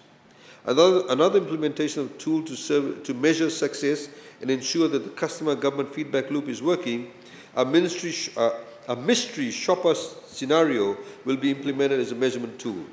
This will involve a small group of people visiting different ministries and departments anonymously to check out the quality of customer care services. They will assess generally how well customers are treated and served by members of the civil service, including how long people are left waiting, how thoroughly they are assisted, and how politely they are spoken to. Once sufficient baseline information is collected and used to improve processes, we will launch the Customer Service Awards at the ministry and department level and at individual level. Using evidence-based assessment tools, these awards will acknowledge the dedication and hard work that civil servants put in to improve the service to the Fijian public. Mr. Speaker, sir, we have to ensure that the civil service not only serves the people, but makes the most effective use possible of the people's resources. In the next financial year, sir, the Ministry of Civil Service will lead a right-sizing initiative across the civil service. We'll start by reviewing vacant positions in a selection of ministries, in particular the long-standing ones, and departments to identify positions that are not required. These unnecessary positions that have not been filled for a long period of time will be relocated to ministries and departments with more urgent and pertinent staffing needs before the end of the second quarter. The Ministry of Economy will work closely with the Ministry of Civil Service to fund the relocation and right-sizing as it progresses. Mr. Speaker, sir, this effort essentially ensures that the civil service won't become unnecessarily bloated and remains as lean, mean, and as efficient as possible. Lastly, on the subject of civil service, sir, we'll be restoring the 10% pay cut we asked of all the permanent secretaries throughout the pandemic, and any voluntary pay cuts taken by the heads of government-funded agencies from 1 August 2022. And Mr. Speaker, sir, of course, the independent bodies too that voluntarily took a cut, they can have that restored and even backdated depending on the board or the particular commission. Ministers, assistant ministers, MPs will remain with the 25% reduced pay cut. The pay cut. Mr. Speaker, sir, while I won't detail every expenditure by each ministry and department government that can be found in the budget supplement documents, I'll review some important highlights. Mr. Speaker, sir, number one, and most importantly, we are stepping up funding to FICAC. We've uprooted a culture of corruption that has plagued our society since independence. Fiji today is one of the least corrupt countries in the world. In the 2000, don't laugh. Don't shake your head when you don't know anything. In the 2005 Corruption Perception Index, read the facts.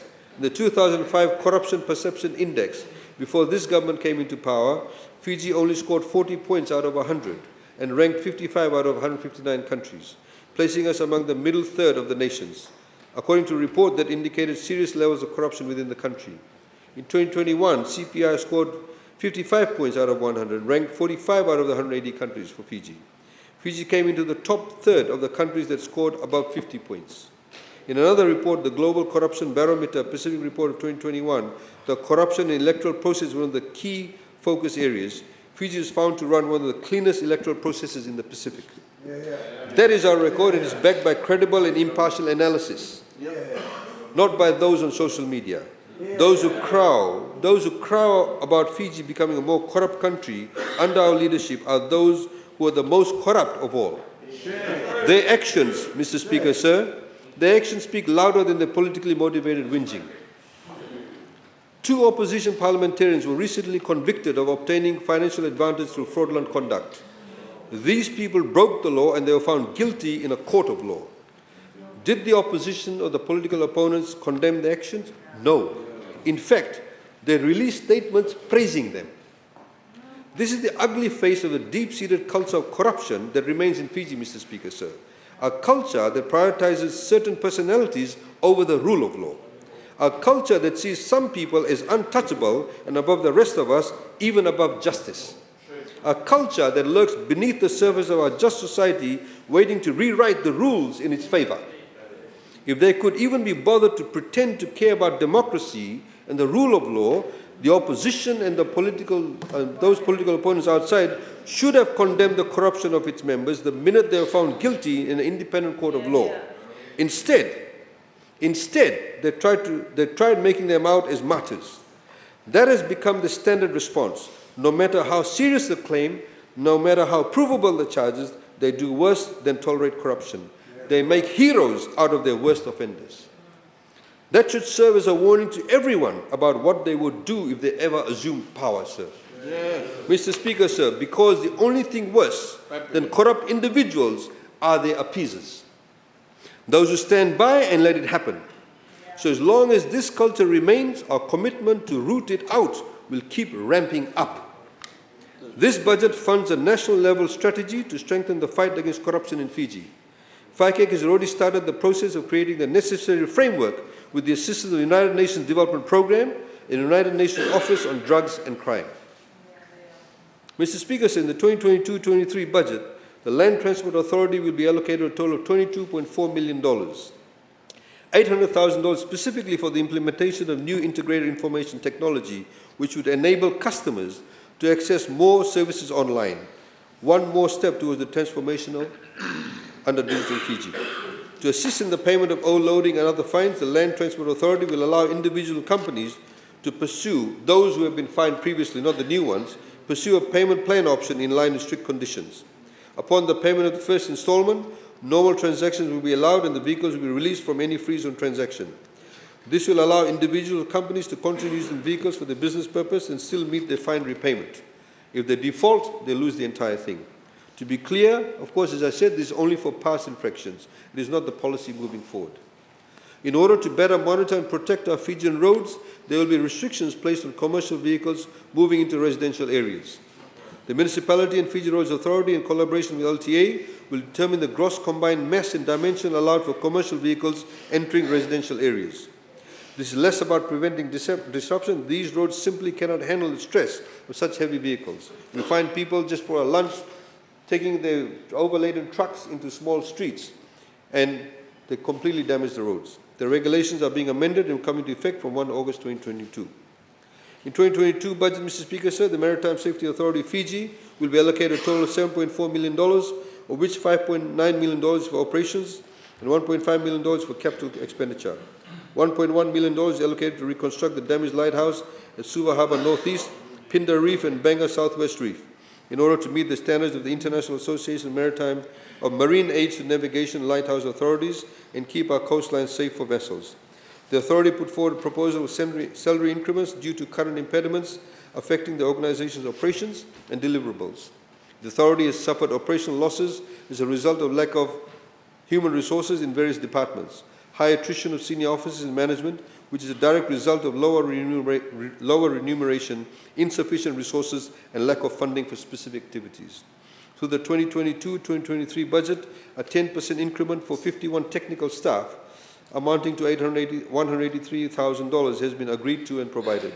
The remaining 10% to meet the 120% median quartile to be implemented in the 2023-2024 financial year. Mr. Speaker, sir, the government has approved a total budget of $211,000 for 5 individuals to be selected by the authority to undertake the full 2.5 years course to reach Class 3 certification. The Republic of Fiji Military Forces has a total budget for 2022-23 financial year is $94.1 million. This is an increase of $8 million from the revised 2021-2022 budget. $5 million is allocated to correctly align the lodging allowance and service allowance to the current basic salary of 2,396 RFMF officers.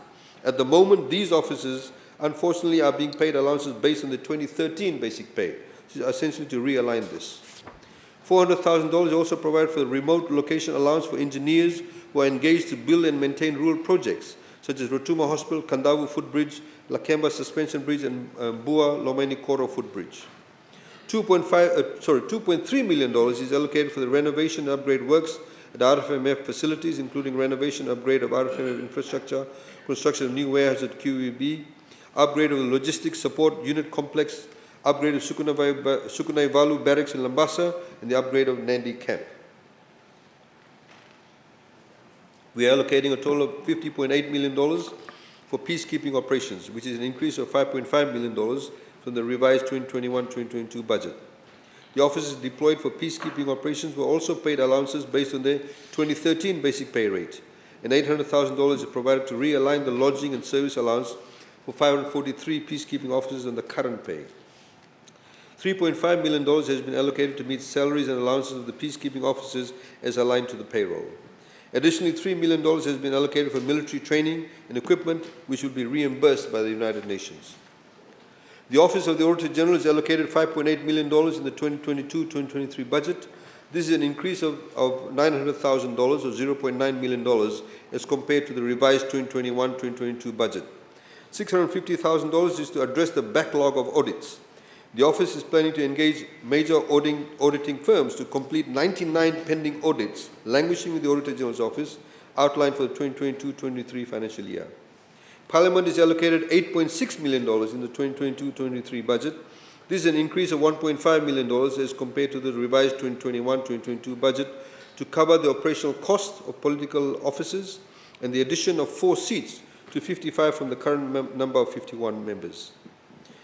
The Office of the Prime Minister is allocated $16.9 million in the 2022-23 budget, an increase of $2.1 million from the revised budget of 2021-2022. The major increase includes an additional $2.9 million provided to the Department of Immigration.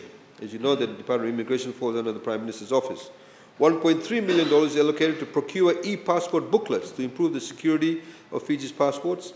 With the opening of our borders, the Department expects to issue 300 passport booklets per day to meet demand and expects to exhaust its supply of 42,000 booklets in the next 6 months. The e-passport system is up and running, and to ensure its effectiveness and continuity without any disruption, the Department is also allocated $2 million to undertake the Disaster Recovery for e-passport project. The project will reduce the damage or disruption to the system and allow quick recovery in the event of a disaster that leads to system failure. It will also act as a backup system to protect the data in the e-passport. This ensures that Fijian passports will get more readily accepted in other countries and hopefully give our people, Fijian people, access to more what we call visa on arrival. Mr. Speaker, sir, the Fijian police force is allocated $182.6 million, a slight reduction of $3.2 million from the revised 2021-22 budget, resulting from the near completion of 3 new police stations. That's why the capital expenditure has come down, in Nandi, Nakasi, and Lautoka. Those 3 stations, plus the new station in Nalawa, will be allocated a total budget provision of $10 million, a reduction of $14.5 million. This will expand the reach of police protection for Fijians living in the central and western divisions. Crime is changing, of course, and our policing must change with it. The force is increasingly focused on preventing cyber crimes and combating drug trafficking. In order to reform itself to better address these emerging threats, the force is undergoing a major reform and restructure program, first announced in 2018. The force will now continue with Phase 3 of the 5-year reform and restructure program, which was endorsed by Cabinet in 2018. The program was halted for past 2 years due to COVID-19, and after Phases 1 and 2 were completed at a cost of $68.3 million. The force will commence Phase 3 of the RNR, with the government providing an additional $4.2 million for the recruitment of 331 new positions. This includes 289 new recruits, 15 promotions, 7 new civilian positions, and 20 new government wage earners. To ensure that Fiji Police Force is fully equipped to provide the best possible service, government will also be providing $4.9 million for the procurement of uniforms, uniform accessories, clothing, and footwear. After some years of focus on constructing new police stations, we are now shifting our focus to improving the condition of the police quarters and posts with an initial allocation of $1.5 million. The force is also allocated $1.2 million on the Head 50 to assist the Fijian Elections Office to conduct the 2022 or 2023 general elections. Mr. Speaker, sir, to make Fiji more competitive with other tourist holiday destinations, we are amending the Super Yacht Act and reducing the charter fee from USD $55,000 to USD $30,000. We are also amending the definition of super yachts from the minimum length of 24 meters to 18 meters, which will mean more super yachts chartering in Fijian waters. The Ministry of Forestry has been allocated an increased budget of $17.7 million, of which $3.3 million will be used to facilitate the large-scale planting of trees to continue Fiji's 30 million trees in 15 years initiative. Since its inception in 2019, Fiji has put over 12 million new trees in the ground through this commitment.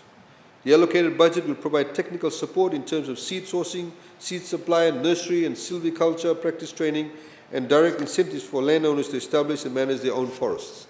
In line with this objective, $500,000 has been allocated for research into developing new forest products that can increase economic opportunities for resource owners, cottage industries, and the sector. This funding will support in-depth studies, Mr. Speaker, sir, of identified tree species, trial tests, specialized equipment, as well as collaboration and consultation. This is part of the diversification program for the forestry sector. The Maritime Pine Development Project is intended to provide a return on investment for pine grown decades ago in the Maritime Islands. Government has allocated $700,000 to assist resource owners through the provision of appropriate harvesting machines and equipment with the capacity to economically harvest, process, and market their pine trees. Mr. Speaker, sir, specifically resource owners will be able to use their own timber to build cyclone-resilient homes and market the surplus to generate revenue and elevate the standard of living. Fiji, of course, is committed to the global objective of reducing carbon emissions and enabling carbon trade through the protection of extensive forest resources. The Ministry of Forests will receive $350,000, sir, to complete the National Forest Inventory, which is an accounting of Fiji's forest resources and an essential reference for decision-making on the sustainable management of our forests, including carbon trading. Sustainable fisheries are a fixture of our vision to a bluer Fijian economy. We are steadily introducing sustainable harvesting regimes to manage the health of vulnerable marine species in Fiji. We have lifted the 5-year ban on beach timber in favor of a set of harvesting window. As we explore managed harvesting of other species, we are simultaneously strengthening the science behind culturing these and other high-value species to support sustainable economic sources for coastal communities. The businesses involved in both domestic and export sales into our national economy. Specifically, sir, the sustainable measures for the beach timber fishery include allowing only the customary fishing right owners to be licensed to harvest, implementing a fair and transparent process for the selection of traders and exporters, allowing only the non-convention on international trade of endangered species listed species to be harvested, setting size limits and limiting the harvesting and trading periods to only 2 and 4 months respectively. Jobs for Nature 2.0 is one of the several initiatives the government is backing in the area of green jobs. Jobs for Nature 2.0 gives approximately 10,000 Fijians the chance to generate an income while at the same time contributing to mitigating climate change impacts. The project is expected to pay the minimum wage rate to the public. Is expected to pay the minimum wage rate to the public participants who will have the opportunity for short-term work on wetlands protection such as mangrove and seagrass planting, restoring waterways, riverbank rehabilitation and coastal bank protection, including vetiver grass, enhancing biodiversity through forest restoration, native tree planting, coral reef protection and planting fruit trees, etc., indigenous fruit trees. There will also be employment opportunities in waste and wastewater management. The government will also, with a concessional funding, Mr. Speaker, sir, from the World Bank, will provide $7.6 million to back the initiative, which involves a variety of stakeholders, including the respective ministries. Mr. Speaker, sir, very quickly to run through ways we are making business easy in Fiji as we prepare for private sector-led trade growth. We're leaving no stone unturned to ensure certainty for the private sector. We recognize that immigration laws and processes need to be continually updated to enable us to keep pace with the rapidly evolving world. We need fast and simple mechanisms that allow us to remain competitive in the investment destination, to assist with ease of getting specialized expatriates for short-term work assignments, or those who want to come and visit businesses or provide consultation services. Effective from 1 August 2022, business visas will be granted on arrival for citizens of certain countries that have visa-free entry to Fiji. We will start with Australia, New Zealand, Singapore, and the United States. The visa on arrival will be valid for 21 days, business visa. We're also modernizing aspects of the immigration system to better recognize COVID requirements for entry and remove red tapes and additional processes regarding permit processing. Permit conditions will now also apply to persons in de facto relationships with them, as well as the parents and guardians or family members. We are lowering the age of a child for immigration purposes from 21 years to 18 years. We're also looking at introducing new categories of permits and revising the fee structure charged by the department. Over the past 5 years, we've stripped away unnecessary requirements and fees for business registration, fast-tracked approvals and increased the validity of licenses, saving businesses immeasurable time and at least $3.5 million in direct savings, according to the World Bank. The Biz Fiji portal contains a simple and consolidated guide on how to start a business and obtain construction permits. Now we have an important update. Biz Fiji 2.0 project, which is led by the Ministry of Communications, the Ministry of Commerce, Trade and Tourism and Transport. $9 million is allocated for the implementation of a centralized online application and approval system for starting a business and obtaining construction permits process. Over the next 22 months, sir, we will see the rollout of 25 digital services across 16 different agencies. To ensure a seamless online transition for the construction permit acquisition processes, amendments will be embedded the requirements for qualified persons into the town and planning subdivision legislation for the first time. Qualified persons such as engineers, architects, surveyors, etc. will be clearly identified and referenced in law to assist in the streamlining of the registration process. This will lead to improvement in the quality of service delivery, plus increased accountability and responsibility of those involved in the construction industry. The Ministry of Forestry, Mr. Speaker, has implemented online licensing for the export and import of timber and forest products, which has reduced turnaround time to within 24 hours for approvals. The online application for logging license now enables licenses to be issued within 48 hours. This budget will continue to support the Ministry's ongoing digitalization transition in support of the sustainable management of our forest resources. Insurance agents used to apply annually for license. Those agents can now apply for licenses for a maximum period of 5 years. This will be amended through this budget. The same will go for sand and gravel extraction licenses. The terms of fishing licenses will now be aligned to those legally allowed for fishing permits, which is up to 3 years upon approval of the customary Itaukei fishing owners. We are now fishing rights owners. We announced our working group with the TLTB, the Ministry of Lands, Department of Town and Country Planning, and the Ministry of Economy in the mini budget or the revised budget to work on improving survey processes. The agencies were provided with additional resources and have been working diligently on clearing backlogs and reducing inefficient internal processes. As previously indicated, on 1 August 2022, all new surveys of Itaukei land can be tracked online. Furthermore, all members of the public from 1 August 2022 will have free access to the Vanua GIS system for all users. No fee. Anybody can go and check the Vanua GIS, making this invaluable information more accessible to the public.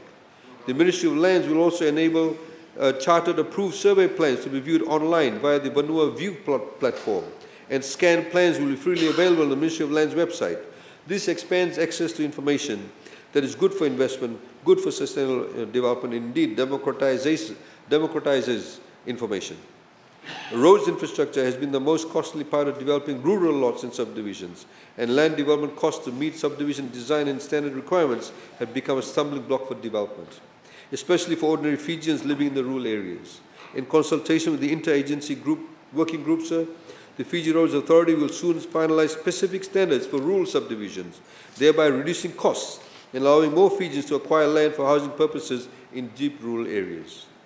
The financial limit for obtaining tax clearances will be raised from 5,000 to 10,000. It was raised from 2,500 to 5,000, now it's gone up to 10,000.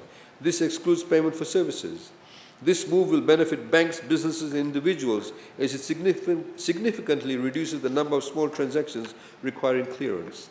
Blanket tax clearances are also easily available for larger and more regular transactions. Mr. Speaker, sir, the government will increase the FNPF employer and employee contribution from 6% to 7% from 1 January 2023 through 31 December 2023. For more than a year now, FNPF members' accounts have received contributions at a lower rate. This 1% reversal for both employers and employees should credit $40 million to members' accounts. Government will gradually revert the contribution rates to a total of 18% in the coming years. Any employer who chooses to contribute more than the 7% statutory mandatory contribution up to 10% will be allowed to deduct 300% of the employer additional contribution from their taxes, while the additional income in the pocket of the employee will be exempt from income tax. To support female entrepreneurs and MSMEs, we are providing $1 million to the Fiji Development Bank Women Entrepreneurs Loan Package. The Women Entrepreneurs Loan Package will target women entrepreneurs with registered businesses in operation who require working capital or need to expand their existing business. The package will allow a minimum loan of $1,000 to a maximum of $5,000 with a loan term of up to 3 years, which will be available to sole traders, joint ventures and partnership businesses on its own, or those that provide services to other industries. The 10% equity required for loan packages will be provided through this $1 million allocation and will greatly support female entrepreneurs' access to financing. Mr. Speaker, sir, this budget is an important opportunity to enact policy. It is not the only opportunity. Our ears are as open to businesses of all sizes, micro, small, medium and large, as they always are, and we will remain flexible to develop joint solutions to every serious and unforeseen challenge facing our recovery.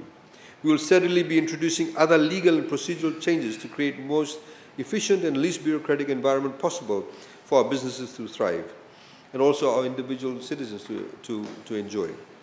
Our golden rule will be that every process must serve a purpose other than simply creating a bureaucratic role.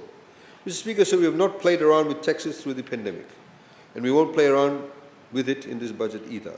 We are only making 2 tax changes in this budget. One for motor vehicles and one to realign the corporate tax rate for international headquarters and companies listed on the stock exchange. We are keeping our regime lean, mean and streamlined and focused on making Fiji the region's most competitive investment and business destination. Not for 1 year, but over a multi-year period. There will be no changes to the taxes that were removed, such as ECAL, STT, stamp duties, departure tax and removal of 20 cents fuel levy, the VAT zero-rated items and the large-scale reduction in custom duty. Combined, these tax cuts will save Fijians around $600 million per year. It is our promise to the private sector that these taxes will remain at these low rates or lower for the next 3 years at least. That is our bond to you because you are who must hire, invest and drive this economy. What we ask in return is that you pass these savings on to customers, including our visitors. I know the price of wheat is rising, but there's no need, Mr. Speaker, sir, to be charging $12 for a stubby anywhere in Fiji. And some hotels have already started doing that. We need to take a long-term approach to sustain profits rather than squeeze people for everything they're worth once they are at our shores. The employment taxation system, currently set to expire in 2023, will now be extended till 31 December 2024. The scheme provides a 300% tax deduction on the amount of any salaries or wages paid for the first-time employees. So if I'm a graduate and somebody employs me for the first time, they get a 300% tax deduction on the wages they pay to me. A 300% tax deduction on the amount of any salary or wages paid to a student for employment during the before the student's graduation. So during my university holidays, if I go and work for a company, the salary they pay to me, that company can claim a 300% tax deduction. Where the employment forms part of the student's course requirements of higher education, a 300% tax deduction on the amount of salary and wages paid to the student by the employer, it also is eligible for that deduction. So if I am required to do part-time work whilst I'm studying, as part of my course, again, whoever pays me that can claim 300% tax deduction. And a 400% tax deduction for amount of any salary or wages to a person with disability for a consecutive period of 3 years. If you employ someone with disability, you get a 400% tax deduction. It used to be 300%. And Mr. Speaker, sir, a 300% tax deduction will also be extended for wages and salaries paid to persons for apprenticeship. If you hire somebody as an apprentice, the salary you pay for them, you can claim 300% from us. The corporate tax rate applicable to companies relocating the global or regional head office will be increased from 17% to 20%. This will be effective from tax year 2023. The 10% reduced rate of corporate tax available to companies listed on the South Pacific Stock Exchange will only be available for 7 years. Companies that have enjoyed the reduced rate for 7 years or more will now pay the corporate tax rate at 20% in the new financial year. Our commitment is to prevent taxes from becoming a burden on businesses, Mr. Speaker, sir. That said, a smart tax regime relies on incentives to drive business and consumer behavior. We are making moves to become a less carbon-reliant and more energy-secure society. That won't happen overnight, but those steps cannot wait.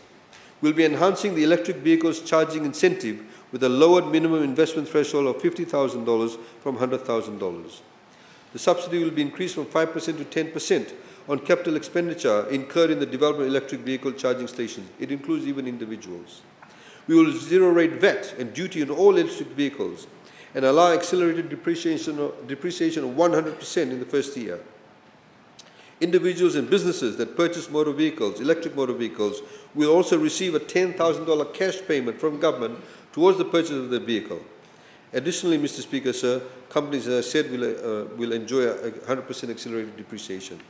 We'll also increase the import duty on passenger cars to $1,000 for second-hand passenger cars. Import duty on new passenger cars will be increased by 5%. These are modest sums. We'll also be introducing a luxury vehicle tax of $10,000 per vehicle for vehicles over 3,000 cc. A 5-year age limit will be imposed on the importation of second-hand petrol and diesel-powered motor vehicles. This will align with the current 5-year age limit on hybrid vehicles, and the Euro 4 compliance requirement continues. To help provide alternatives to diesel generators in rural and remote communities and support the rural electrification program, the duty on liquefied petroleum gas, or LPG, will be reduced from 4 cents per kilogram to 2 cents per kilogram. The reduced duty will be applicable on LPG supplied for energy generation and auto gas only. This will be administered as a drawback facility. Effective from 1 January 2023, sir, capital gains exemption on gains made by a person on disposal of shares will be limited to resident individuals and Fijian citizens only.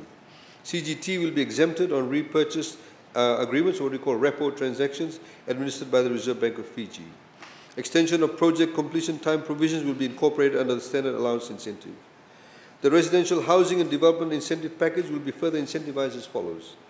Another tier of incentive will be available with a minimum investment requirement of $5 million with at least 10 residential lots. There will be no condition on the sale price, and the investor will qualify for 50% developer profit exemption. Moreover, they will enjoy customs concessions such as zero duty, the importation of capital goods, including capital equipment, plant and machinery, and other goods. Mr. Speaker, sir, we have one last amendment. The 150% tax deduction available to restaurants, taverns, hotels, and resorts that hire local artists, such as craftsmen, dancers, musicians, meke, people who perform meke, will be increased from 150% to 300%. We want the hotels to hire the people from the villages to come and do meke. If they pay them $1,000, they can claim $3,000 from us. If they hire the local band, don't have techno music, but hire the local bands, hire the local dance groups in the restaurants, in the resorts, they can claim 300% from us from whatever they pay them, because we want our people, we want our talent not only to be showcased and to be shown, but we don't want it to die off. When we first announced this policy in 2021, in the 2021 budget, sir, during the period when our borders were closed, we had mentioned the song Give Me Hope, Joanna was a theme song for our present situation and future recovery. I hope in the next financial year we can hear some renditions of I Will Survive by the great Gloria Gaynor. Because we have survived, my friends, our economy is no longer chained up by pandemic restriction, and now we will thrive. Mr. Speaker, sir, in the darkest and most uncertain days, you asked us what comes back, what comes next, and we answered by locking in this course for a comeback. Mr. Speaker, sir, on behalf of our Honourable Prime Minister, who led it, the civil servants who supported it, and the Fijians who depended on its success, I'm proud to say that our national recovery is the most important promise we have ever kept. This is not a crisis budget. It is a confidence budget, because that is what Fiji needs in this moment. Neither is this an election budget. This government does not need one, because we have a strong record of recovery and we are proud to run on. We have taken the economy from the depths of this worst crisis to its greatest year ever of record. COVID put us in this situation. We took ourselves out of it. This budget is compassionate. It is sensible. It is disciplined. It is the budget that the nation needs, Mr. Speaker, sir, that our people need, our businesses need, and that our recovery needs to sustain itself for years to come. Inflation is rising, sir. This budget mitigates it, especially for those most vulnerable. Our economy is surging. This budget strengthens it. Our jobs are increasing. This budget adds to them. Climate events are becoming more devastating. This budget strengthens our infrastructure. We are realistic about the threats we face, ambitious for our country and our children, and optimistic about what can be achieved. This budget answers the same question we've always asked with honesty and vision. What is to come?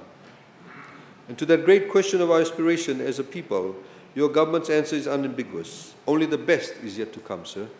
And I wholeheartedly recommend, Mr. Speaker, sir, this blueprint and this budget that will guide us in the years to come. Thank you, sir.